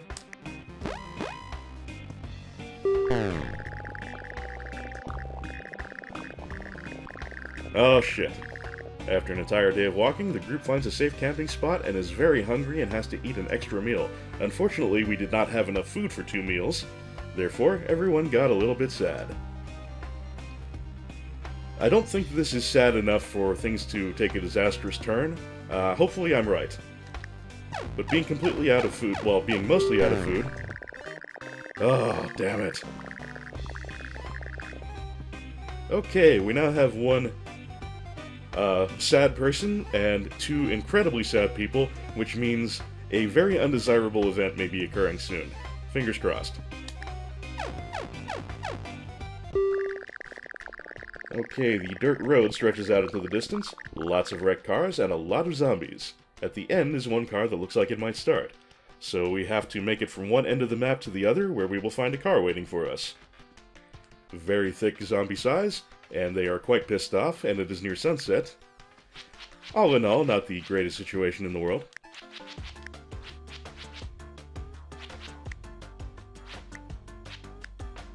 Let's see, how are we going to load this out? Oh, we can't actually have people stay in the... Well, we can't have people stay in the car, but we can have people stay behind on this, which is somewhat surprising. Yeah, let's leave the captain behind just to be on the safe side. So we will always have a healer left behind, even if everyone else dies. Colton... wrench isn't bad. Not real excited about the, Yeah, let's keep her with the wrench for now, and we'll also give her the machete, so that Dr. Healbot uses her aluminum bat.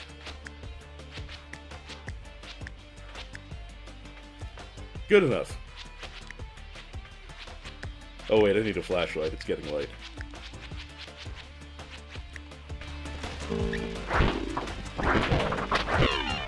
Actually, I'd like to take control of Colton.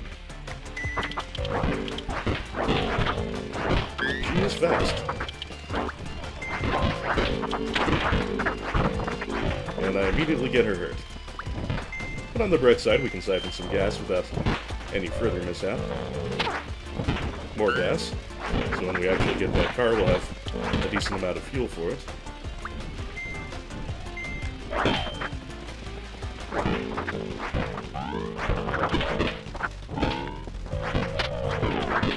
There's our car. I think that's an average one. Look out, Doc. Where's our dog?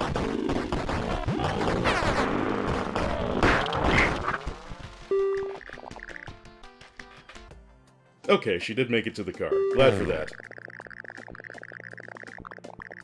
The group sets up camp at the safest place they could find around, an abandoned mini-golf park. The group didn't have nearly enough food to eat. Doubt festers. So, Colton's morale is as bad as it gets, Captain Surgery's bad as it gets, Dr. Healbot's bad as it gets. Okay, 3 out of 4 party members are maximally unhappy. This is going to get bad. In the morning, they find a golf ball and putter while searching...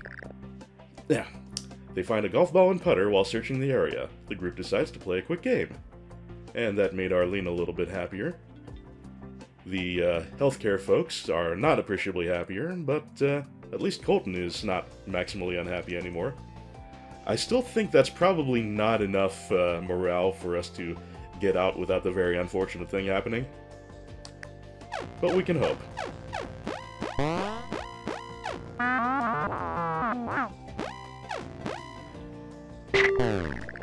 Dr. Healbot accidentally slams her hand in the car door.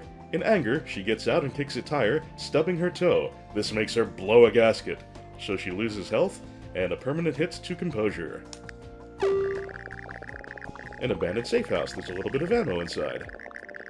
On further searching, some unfinished pipe bombs are in the building. Someone must have had to leave in a hurry. Messing with them could be really dangerous. Danger is my middle name. Captain Dangerous Surgery. Hey, we got pipe bombs and we got her maxed out on mechanical. Not bad at all.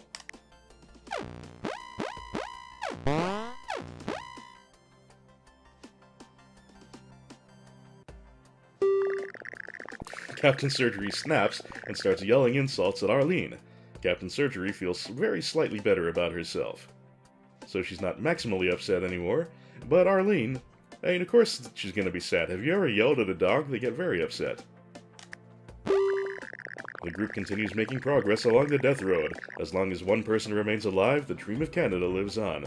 We have absolutely no food, but we might as well stop at the trader camp as usual. We might get something free.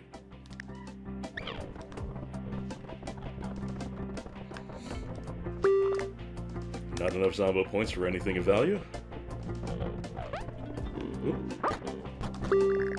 This bookish trader talks about how she's selling valuable rare books.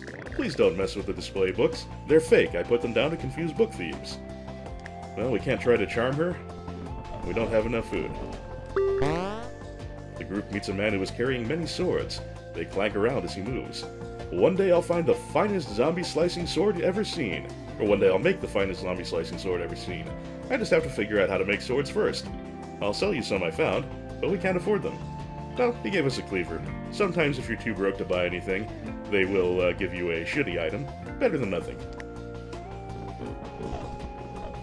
And this is the zombie blocking fence of values. The group finds a man near a rusted truck. The truck is full of gas tanks and oily rags. Both the man and truck reek of gasoline, which he is selling, but we can't afford it. A particularly intense-looking woman offers to sell you a spare weapon. I only carry the best stuff. Well, she has a chainsaw to sell and probably some other things, but once again, we have nothing to pay with. But we got a free Molotov.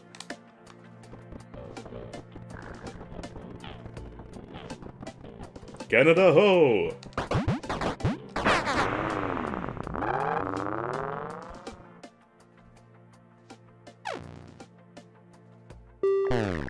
Dr. Healbot has lost all hope and refuses to keep going. She wanders off to an unknown fate. So we lost the doctor, which makes me glad that I have a spare healthcare person, and everyone got a little happier. Well, I guess she was a nerd. Who needs her anyway? The group runs into a section of city that has too much debris to drive through. While they attempt to find a way past, a horde moves in. With nowhere to run, they are forced to fight on the street. Time for our next siege. Late afternoon, so I don't think we're going to need a flashlight. We just have to be here for an hour, but the horde size is overwhelming. I suspect that is literally going to be the case and I will be overwhelmed, but I will try my best.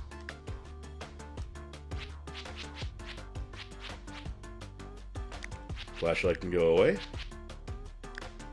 Bombs can stay here. We'll take the Molotov too. We're going to go all in on the explosives. Explosives are very dangerous for reasons you can probably imagine. Captain can have the bat. Also a shotgun. Actually, I should take my shotgun too. We'll leave the Molotov behind.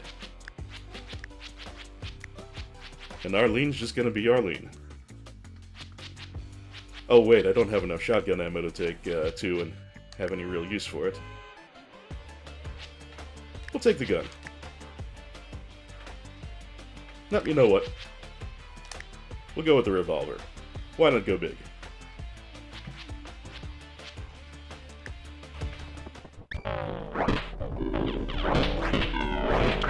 Well, one bit of good news is that the area here is fairly wide open. That means the zombies will be able to cluster up quite a bit. But it means we're not going to get caught in a corner. Probably. Oh no, Doctor! Get out of there! Sigh.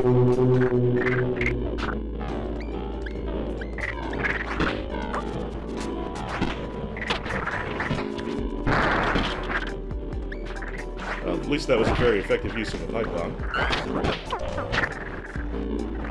I'm taking damage, and we don't have anyone to heal it anymore. That's bad.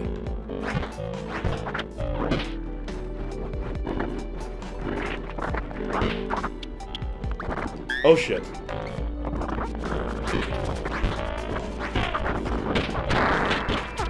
Oop, threw away a pipe bomb I didn't want to.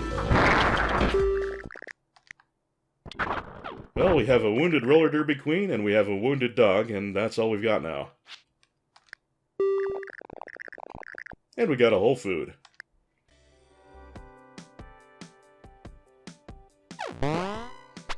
Colton was able to do a little healing, but she has a terrible healing stat, which means she required 4 medkits to do it.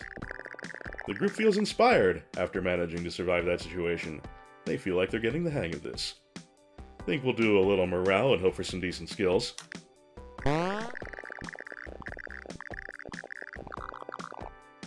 Well, Arlene got shooting, which is useless, but Colton got shooting, which is useful.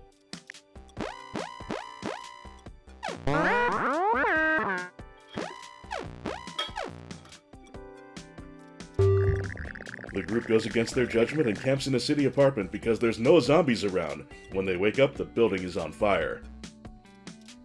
If you have folks with good personality stats, then Plan Out Escape I think works well here. But I don't think we have anyone like that. Colton has no composure. That's a bad sign for planning out a good escape. We'd better run.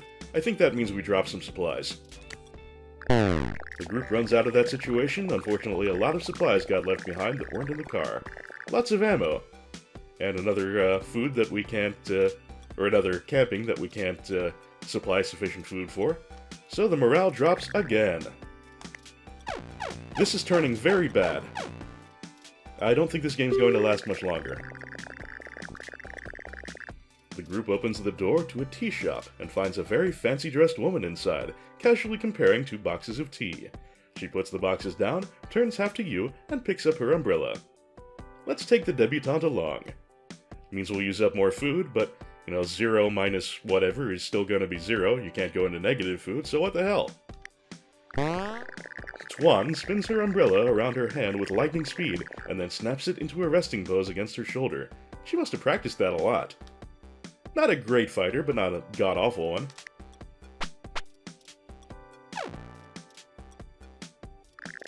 While driving on the death road? Okay, the usual stop for supplies. How's our gas? Not that great, so I'm not going to drive around. We could willingly take on a siege, which I'm so not going to do. Or we could have a random, a rare event at the Mystery Factory. I'm not sure what that would be. The group spots a factory whose signs have rusted to nothing. The zombies are swarming over the whole place. There's probably some of whatever the factory made left inside, whatever that was. Late afternoon, so I'll take a flashlight just to be safe. We're running out of inventory space. Take the machete. Tuan's purse is quite useless. We'll throw that away. And just for the sheer shits of it, we'll give her the katana. She has the umbrella permanently locked to her inventory. I don't think it's especially good.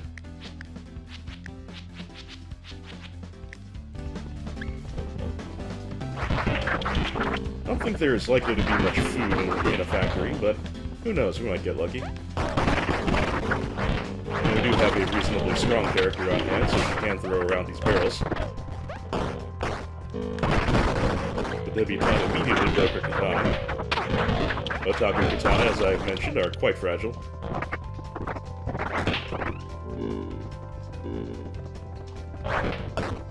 Hello, what's this? This piece of paper has a series of numbers on it that looks like a padlock or safe combination. Hey! When you find one of those, that means a safe or other strong container is somewhere in the area, and if you can unlock that, there are usually some good things inside.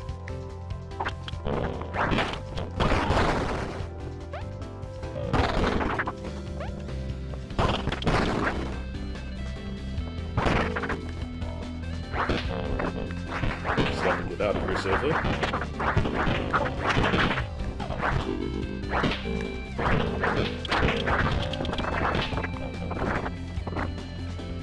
Had to do a lot of weapon swinging there, and I'm starting to turn a little red in the face.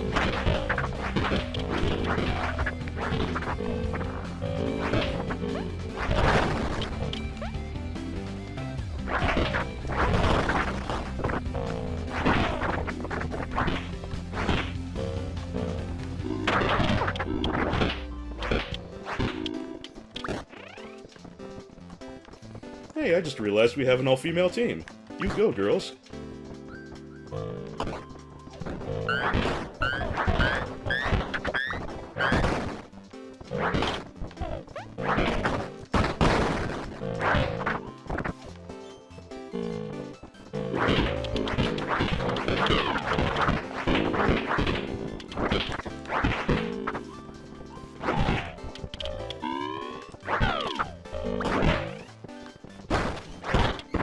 A very crowded room with lots of stuff to throw.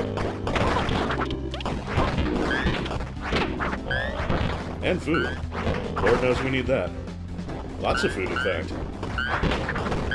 Where were you when I desperately needed you to keep my morale from plummeting?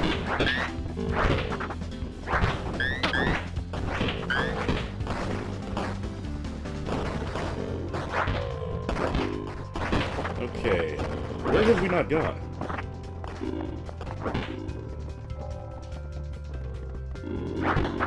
That safe has got to be around here somewhere.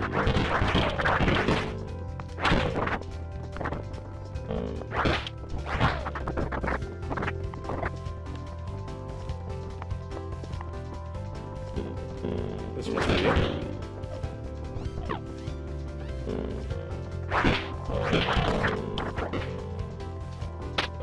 Nope, there's fuck all in here.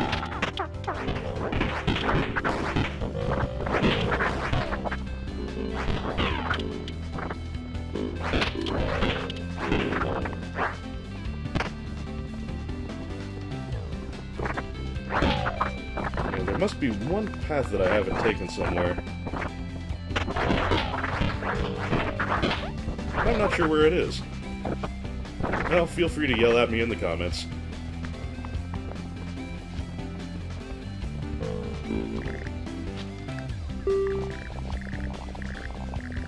Well, we didn't find the safe, but we got a mess of food, and that's a very good thing under the current circumstances.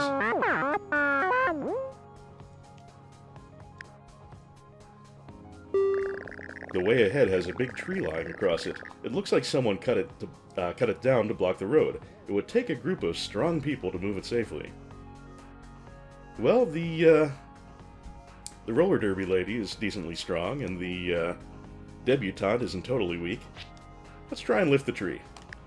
The group decides to try to pick up the tree. The group moves the tree out of the road through extreme effort. That resulted in a hit in morale and Colton getting a bit hurt, which, given that we have no expert medics along, is not the best situation, but we'll do what we can. Yeah, Tuan has the best medical, so she's trying to help, but her medical is not good enough to do it with 3 medkits. The group couldn't find any safe shelters, but was able to cobble together a campsite. The weather is terrible all night. Colton has a great attitude, so she didn't care. And Tuan thought it was nice. However, Arlene is now very upset. Okay, a little less upset now, as is Colton.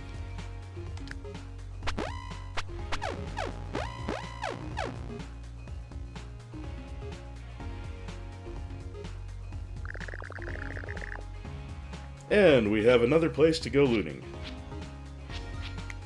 Our gas situation is pretty bad. Not going to drive around. That will remove all but 5 from our supply. Offices don't tend to be very lucrative in my experience, but it's really the only great choice we have right now. Looks expensive from the outside. There must be something in there worth taking. Aggressive zombies.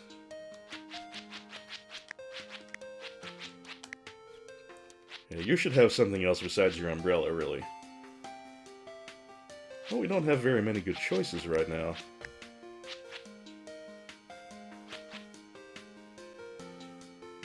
Take the bat.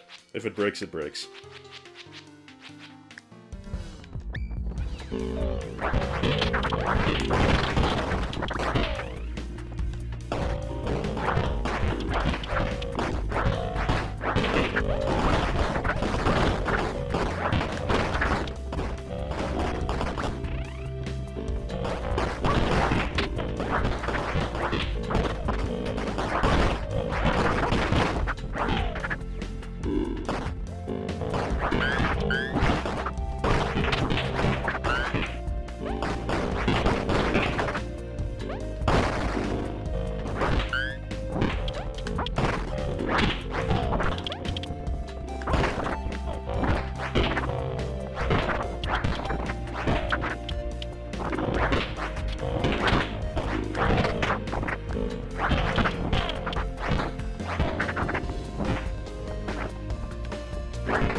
Very nearly took a hit there. Actually, a little bit surprised I didn't.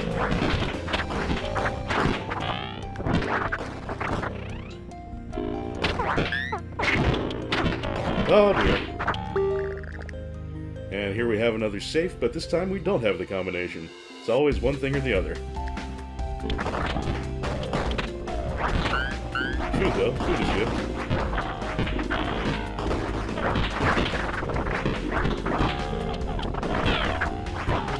I do see the gun there. But oh, actually, I do have a free space in the inventory. Maybe I'll take it just for the shits.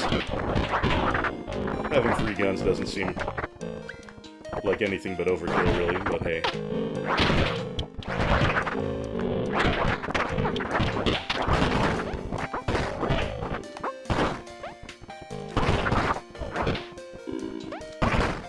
That was like that ECW shower of chairs on the Public Enemy.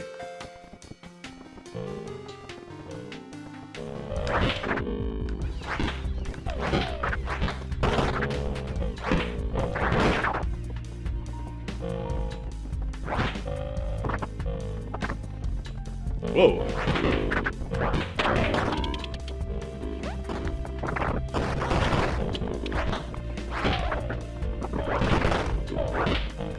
Alright, you guys all filter in, and we'll just kind of scoot around you.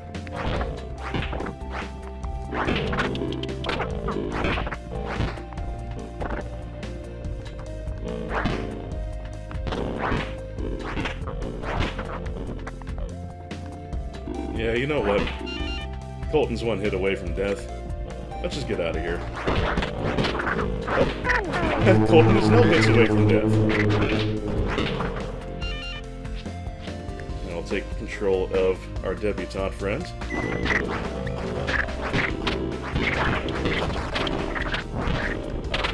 I think we might be about to lose our lane, too. Oh, no, there she is.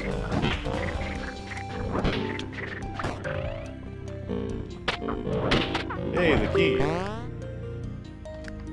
There's a very good chance I'm going to die here. But if I do, I want to at least get that safe out so I can say that I did.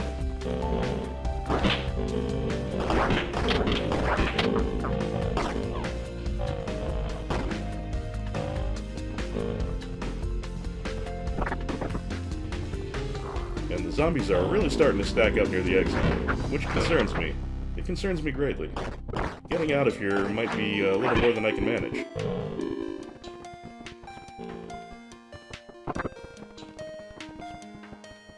Alright, safe. Where were you? Here we are. Oh, that's right. We can choose what it has. I'm gonna take a shotgun and 20 shells. Fuck a golf club.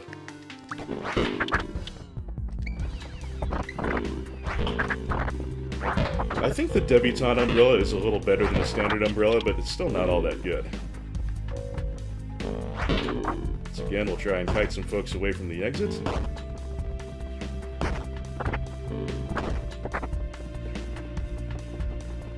Let's see if we can make it out of here alive. I don't really fancy my chances. There's an unexplored door, but I ain't bothering. Oh, dear God. What a crowd. You got, little dog. I'm gonna do our frequently used strategy. There goes my bat.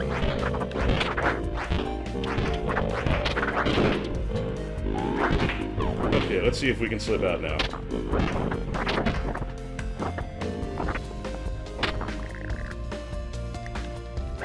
Actually, stay here for a moment.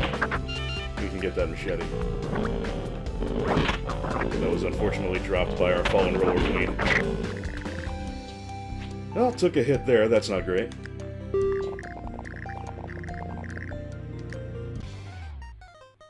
Also, the car's starting to fall apart. Awesome. Oh yeah, chassis and engine are both in bad shape. The group is blocked by another survivor group that has set up a barricade to protect themselves. They are distrusting and heavily armed. The person they send to talk is extremely annoying. We should try to deal with him. Well, if we have another person with terrible personality stats, then they'll actually get along, I believe. But we don't, so let's send the dog out. Arlene talks to the annoying representative. She isn't supposed to be capable of speech, so she mostly just licks herself. The dingus is really insulted by being made to talk to a dog, but the guards are amused.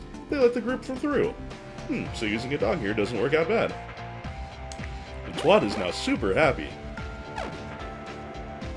The group camps in a sturdy building. It seems to be an old repair shop with busted machinery laying around. This would be a great time to train with repairing things, but that would make a lot of noise. Let's just go to sleep. Tinkering all night means we'll all be tired.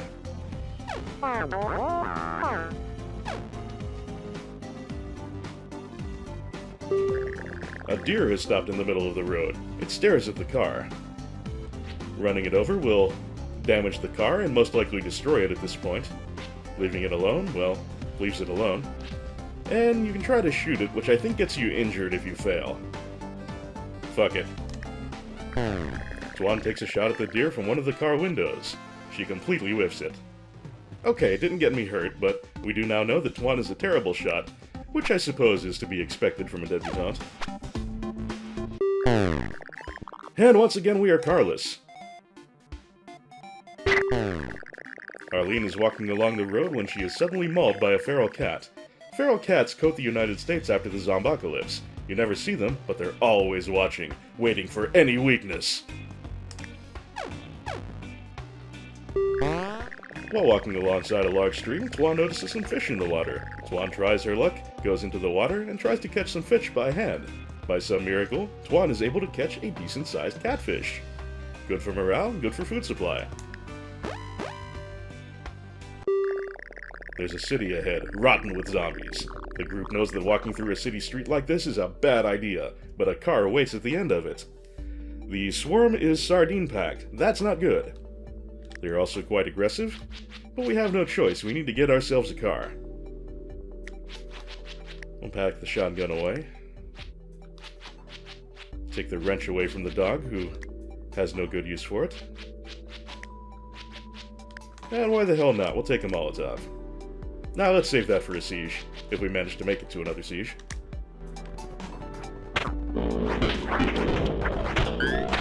Yep, this is one dense-ass crowd of zombies. And they weren't kidding me.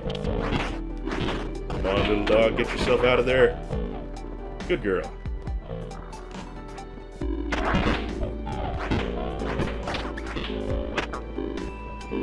Arlene is way the hell back there.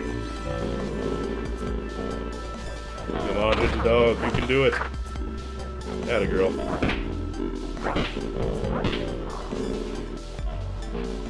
Let's see if we have enough time to do this. Looks like we will. A little bit risky, but gas is good. Gas is always good. Come on, Arlene. Oh, hey, it's a Prius. As you might expect, they have excellent gas mileage, but they are quite delicate.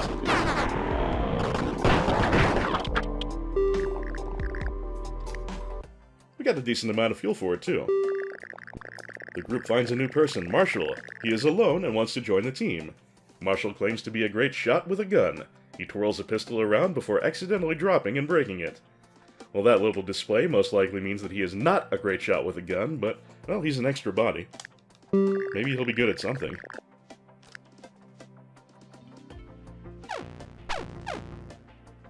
Tuan whined about her dad and made everyone sad. I didn't know it, but I'm a poet. Ooh, stashes are usually quite good. It's a small cabin, which can be a little dangerous when it comes to zombie crowds, but stashes usually have pretty good stockpiles. Marshall is driving through the forest at night. He takes a wrong turn and hits the end of the road. Nearby to the north, he can barely see the shape of a cabin. Got a pretty bad swarm going on here. Marshall, what do you have? Oh, he does come with a gun at least. We're not going to take that in. Marshall, you can have a wrench. Tuan is on the verge of death. We're going to let her rest.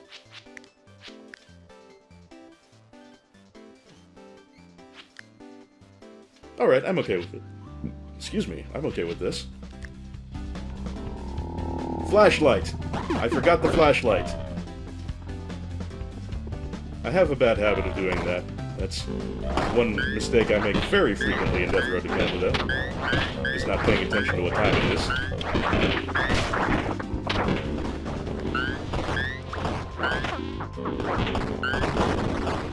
Oh, hey, chainsaw. And a risky machete. I'm taking the chainsaw. Chainsaws are very solid weapons, but they do use gasoline. So there is a pretty substantial trade-off there if you don't have a great gas supply.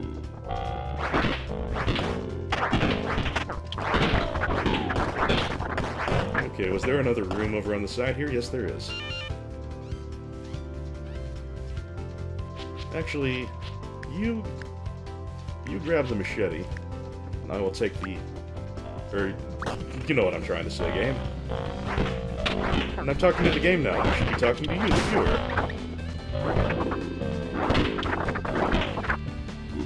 viewer. Okay, small building, as stashes tend to be. We had to do it in the dark.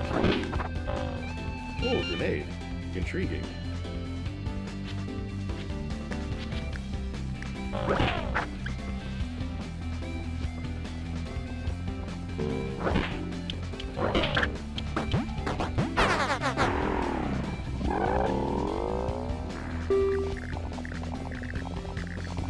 Yeah, pretty nice haul.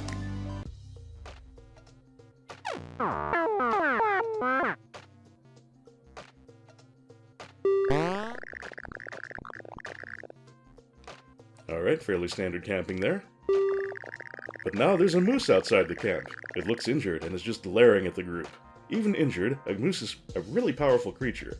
Probably best not to mess with it. We could try to treat its injury. I doubt Marshall is a good medic.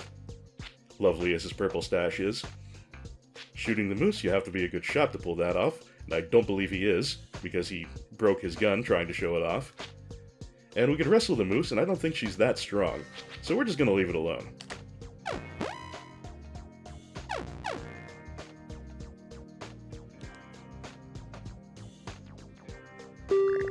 The group finds an isolated car garage. The sign says Master Tuners.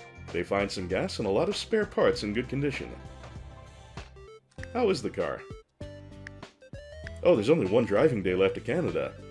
I don't think we're sufficiently equipped for the final push, but who knows? I'm not gonna bother tuning up the car because we're so close to the end.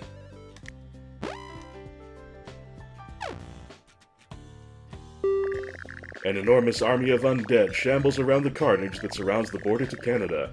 Many have tried to get through, most only succeed in having their bodies added to the horde. Maybe your team will be different. Well, we do have some food, and we're really not going to need food that badly from here.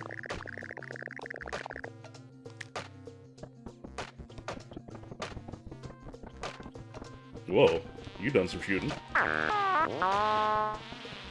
Or rather, all your friends got eaten. One of those.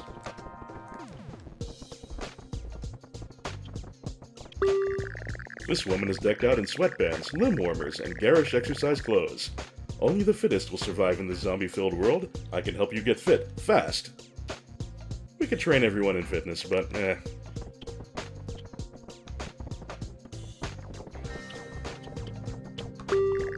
Avery is tired of being stuck in this camp. She will join you for a small fee of 5 food. Avery claims to be physically fit. She does a quick little dance. Then Avery stops, saying to recruit her for more. Marshall has a good feeling about this person. He has a bad attitude, and... Marshall has a bad attitude, but he's witty, which is how he figured out that Avery's fitness is good. Well, we got room in the party. Let's do it.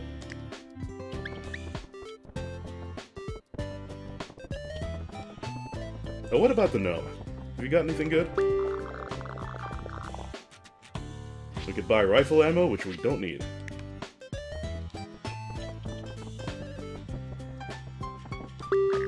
This suspicious person is wearing a mask and holding a fancy silenced sniper rifle. So they have silenced weapons. Don't really need them. Rich almost made it to Canada. He got as far as the city of Crushed Hopes, where the rest of his group was eaten. He offers to join you for 10 food. He has a real good feeling about this attempt. And he's very strong.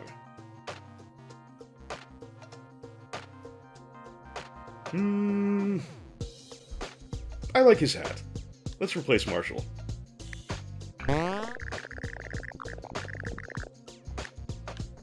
Oh, wait.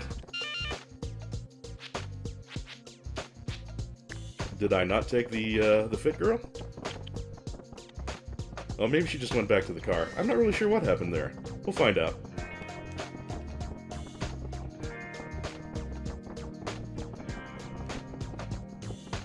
That person's just selling firearms. What about this guy? This man is carrying several shotguns, most of them lashed to his back. He is booming out a simple yet effective sales pitch. Shotguns for sale! Shotguns for sale! Shotguns are good to have. What the hell? Oh, and Rich is charming, so he got some extra ammo. Nice. Who exactly are our party members at this point? I've gotten a little bit confused here.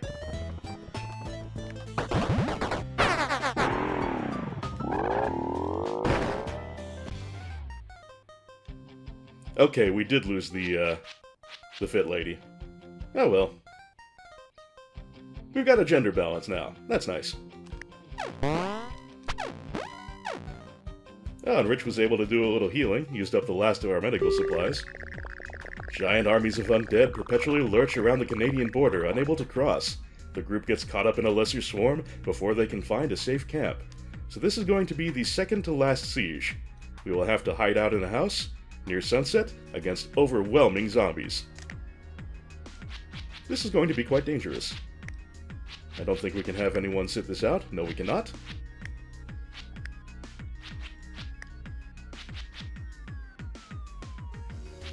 Gonna leave the chainsaw alone.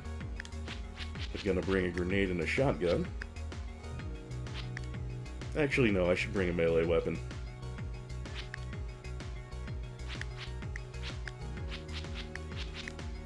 Okay, we'll forget the grenade for now. Got a shotgun.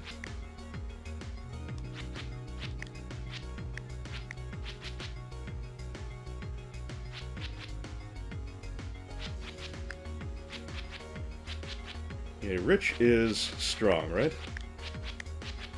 Don't really need this hockey stick. We'll have Rich take the strong weapon.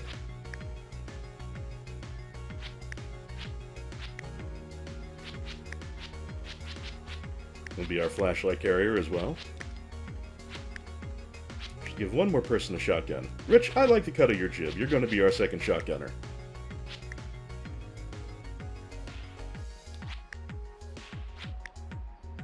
And you can have the revolver. Fingers crossed. Actually, you know what? Fuck the machete, I'm taking the chainsaw. How much gas are we gonna need with one more driving day?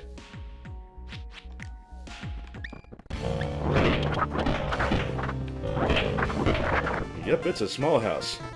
That's worrying.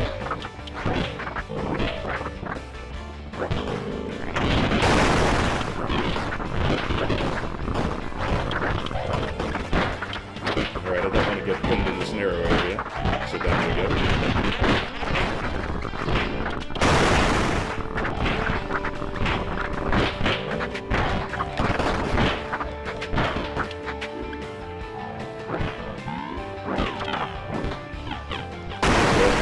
Go ahead and cluster over there. Fortunately, they're also clustered over here. The chainsaw worked out well there. If I survive this siege, I think that's actually the farthest I'll ever have gotten in marathon mode. And I got it on camera. Excellent.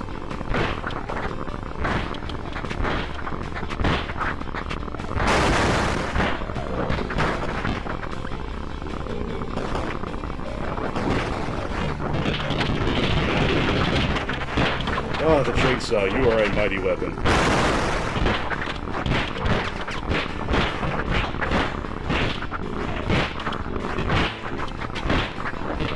Mr. Purple Stash there was doing a little revolver ocelot action. Which with that mustache, I guess is appropriate. Holy shit, we made it. Let's get out of here. So I think we pretty much just have one siege left to go.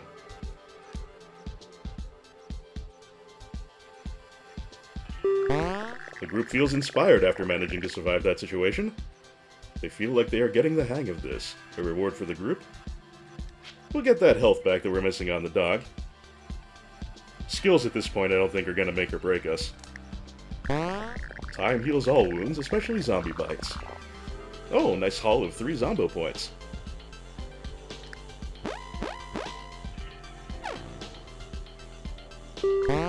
The group prepares for the brutal day ahead of them. Canada is close, but the zombie forecast is bad. The group eats a decent meal. Tuan doesn't think there's that many zombies, and she somehow got faster from her optimism.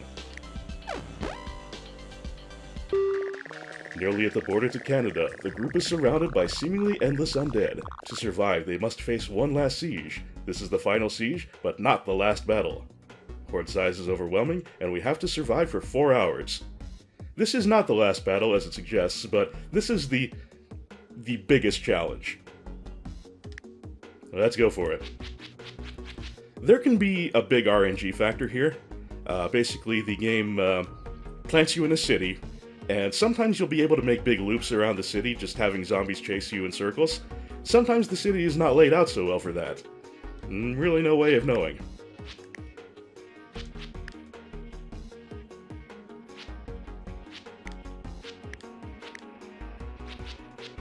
Don't need that flashlight, I don't believe.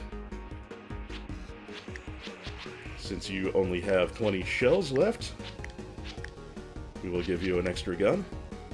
You can keep your revolver. Explosives might not be the worst idea here, but I'm going with this.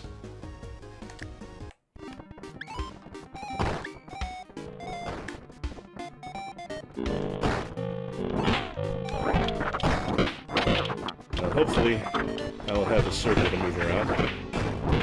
If so, that's going to be the way to go. Just kite them in a circle, fight only when I have to.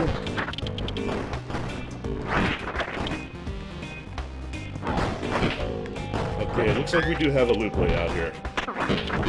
That actually gives us a fighting chance.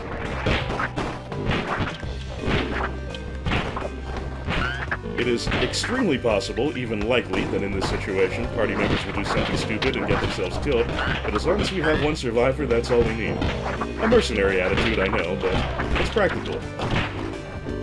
There's usually ammo and things like that in the houses, but it's dangerous to pop in unless you have plenty of room to get away from the zombies. We don't need the ammo that bad right now.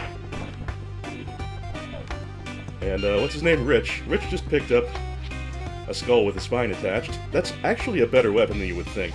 I think it has a chance of breaking, but it actually does respectable damage. Excuse me, folks. Just passing through. stragglers catch up a bit. Yeah, this is actually a really good City of Lost Hopes map. City of Crushed Hopes, I should say. We have a nice big loop to wander through. If they give you a city map in which it's really easy to get pinned into a corner in this siege, then you can be pretty well fucked. I mean, it's survivable, but your odds are not good. So the RNG-ishness of it is kind of shitty, but that's just the way this game works sometimes.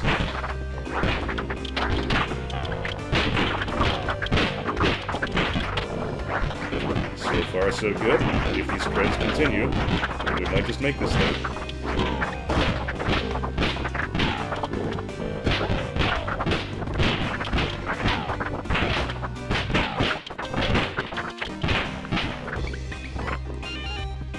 Okay, still got my chainsaw fuel, still got plenty of shotgun shells. Marshall there's running out of ammo, but that'll happen sometimes.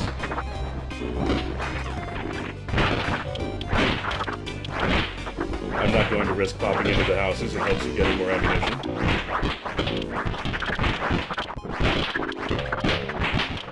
Just gonna make my big circles. Make my big circles and hope I don't get cornered.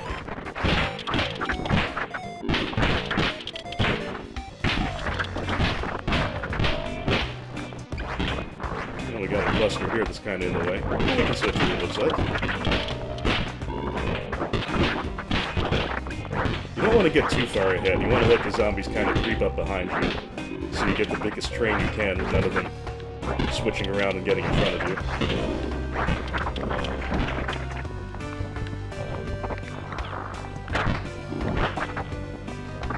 Yeah, this is a really nice map. I got very lucky in that respect.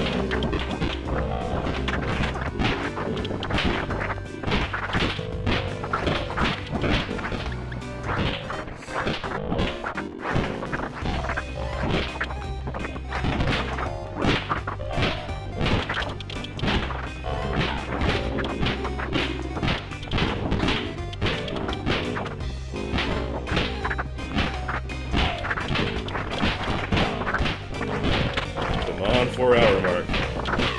We're doing well. Haven't even had to use my chainsaw yet.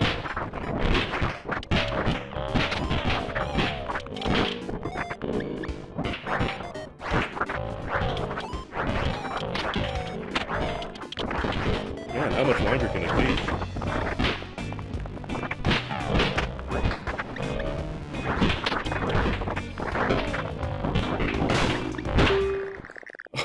Oh, yes! This is definitely the best I've ever done in this mode. I have never completed the City of Crushed Hopes in Marathon. If I die at the final challenge, I'm going to be really pissed off because that has never happened. I have always survived the finale. Let's hit the road.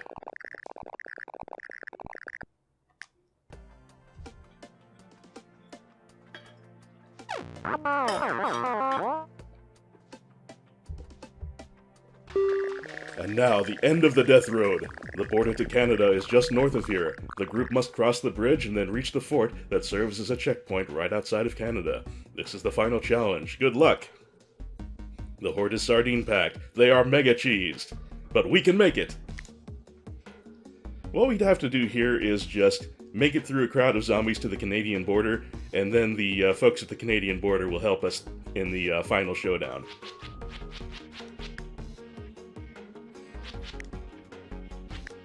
Okay, everyone's loaded.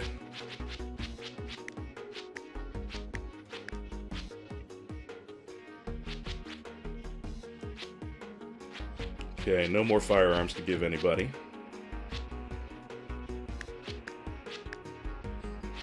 I do not want to trust my teammates with explosives. That could end in terror. In tears, I should say.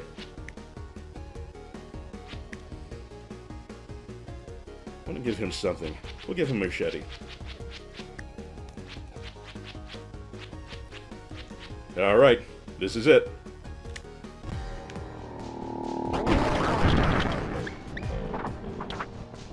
Prius, your sacrifice will be remembered. Come on, guys. If I can get through this without anybody dying, I will be very well pleased.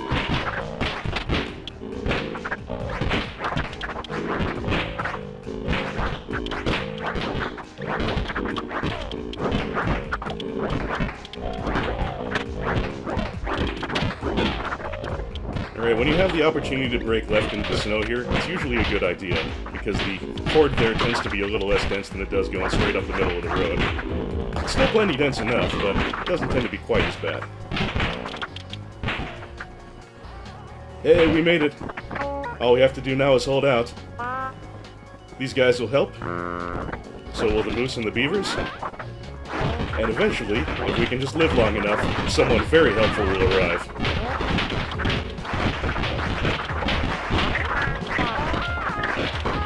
I've noticed the moose tends to get killed here a lot.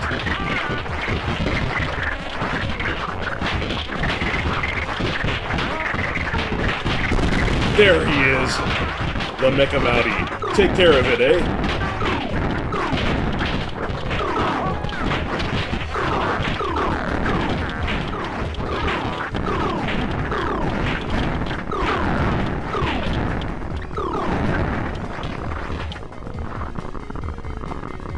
Alright, we made it.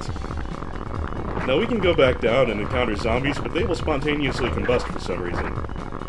I have no idea why that happens, but it's very satisfying.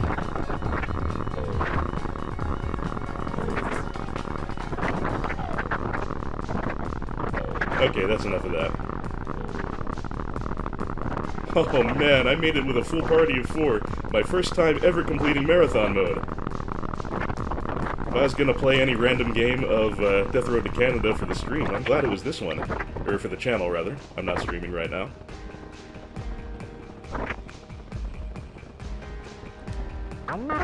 Please remove all firearms from your knapsack.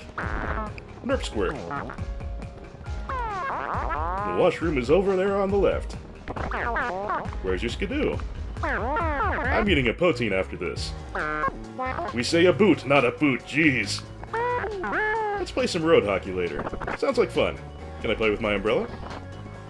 I bet you crapped your gitch back there. Those zombies were just a giving her. It's about time you all came up to see us, you know? PEI potatoes are the best. I assume that's some kind of Canada reference, but I'm not familiar. Oh, is that Prince Edward Island? You've got a can-do attitude, eh? Congrats on making it to Canada. The Prime Minister himself makes the group honorary citizens of Canada. He welcomes them to the last remaining nation on Earth. We made it. And now his planet needs him. Oh, and we got an achievement for finishing with the debutante. Very nice. A total of 1468 zombies slain. So, this is Canada, eh? Yup. It's a bit brisk. You think? Hey, look, penguins! Wait, what? What? There are no penguins in Canada. But ice, snow, penguins! And Arlene is being very chatty for a dog. In a little while, we should see an epilogue for all of our surviving characters, which is all of them. If not any of the original gang. More penguins! But what became of them in Canada? Arlene licks itself. Arlene found a good home and happily did dog stuff for the rest of, should be her life. I can't believe I marched all the way here. Marshall shot a penguin by accident, violating the Canadian Prime Directive. Tuan's going to need some stylish winter clothes. She found a civilized place to stay and developed a popular fashion line. And Rich tried to become a Mountie, but didn't really have the skills for it. That's alright, Rich. You can always be a substitute village person.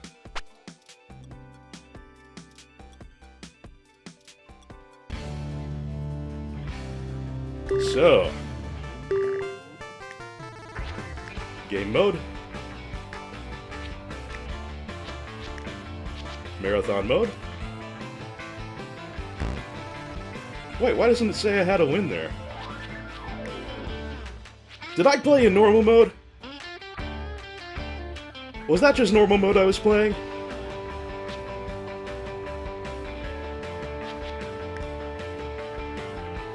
Why didn't you tell me, Internet? I was so excited. Okay. Well, fair enough. That's kind of disappointing. But, nevertheless, thank you all very much for watching.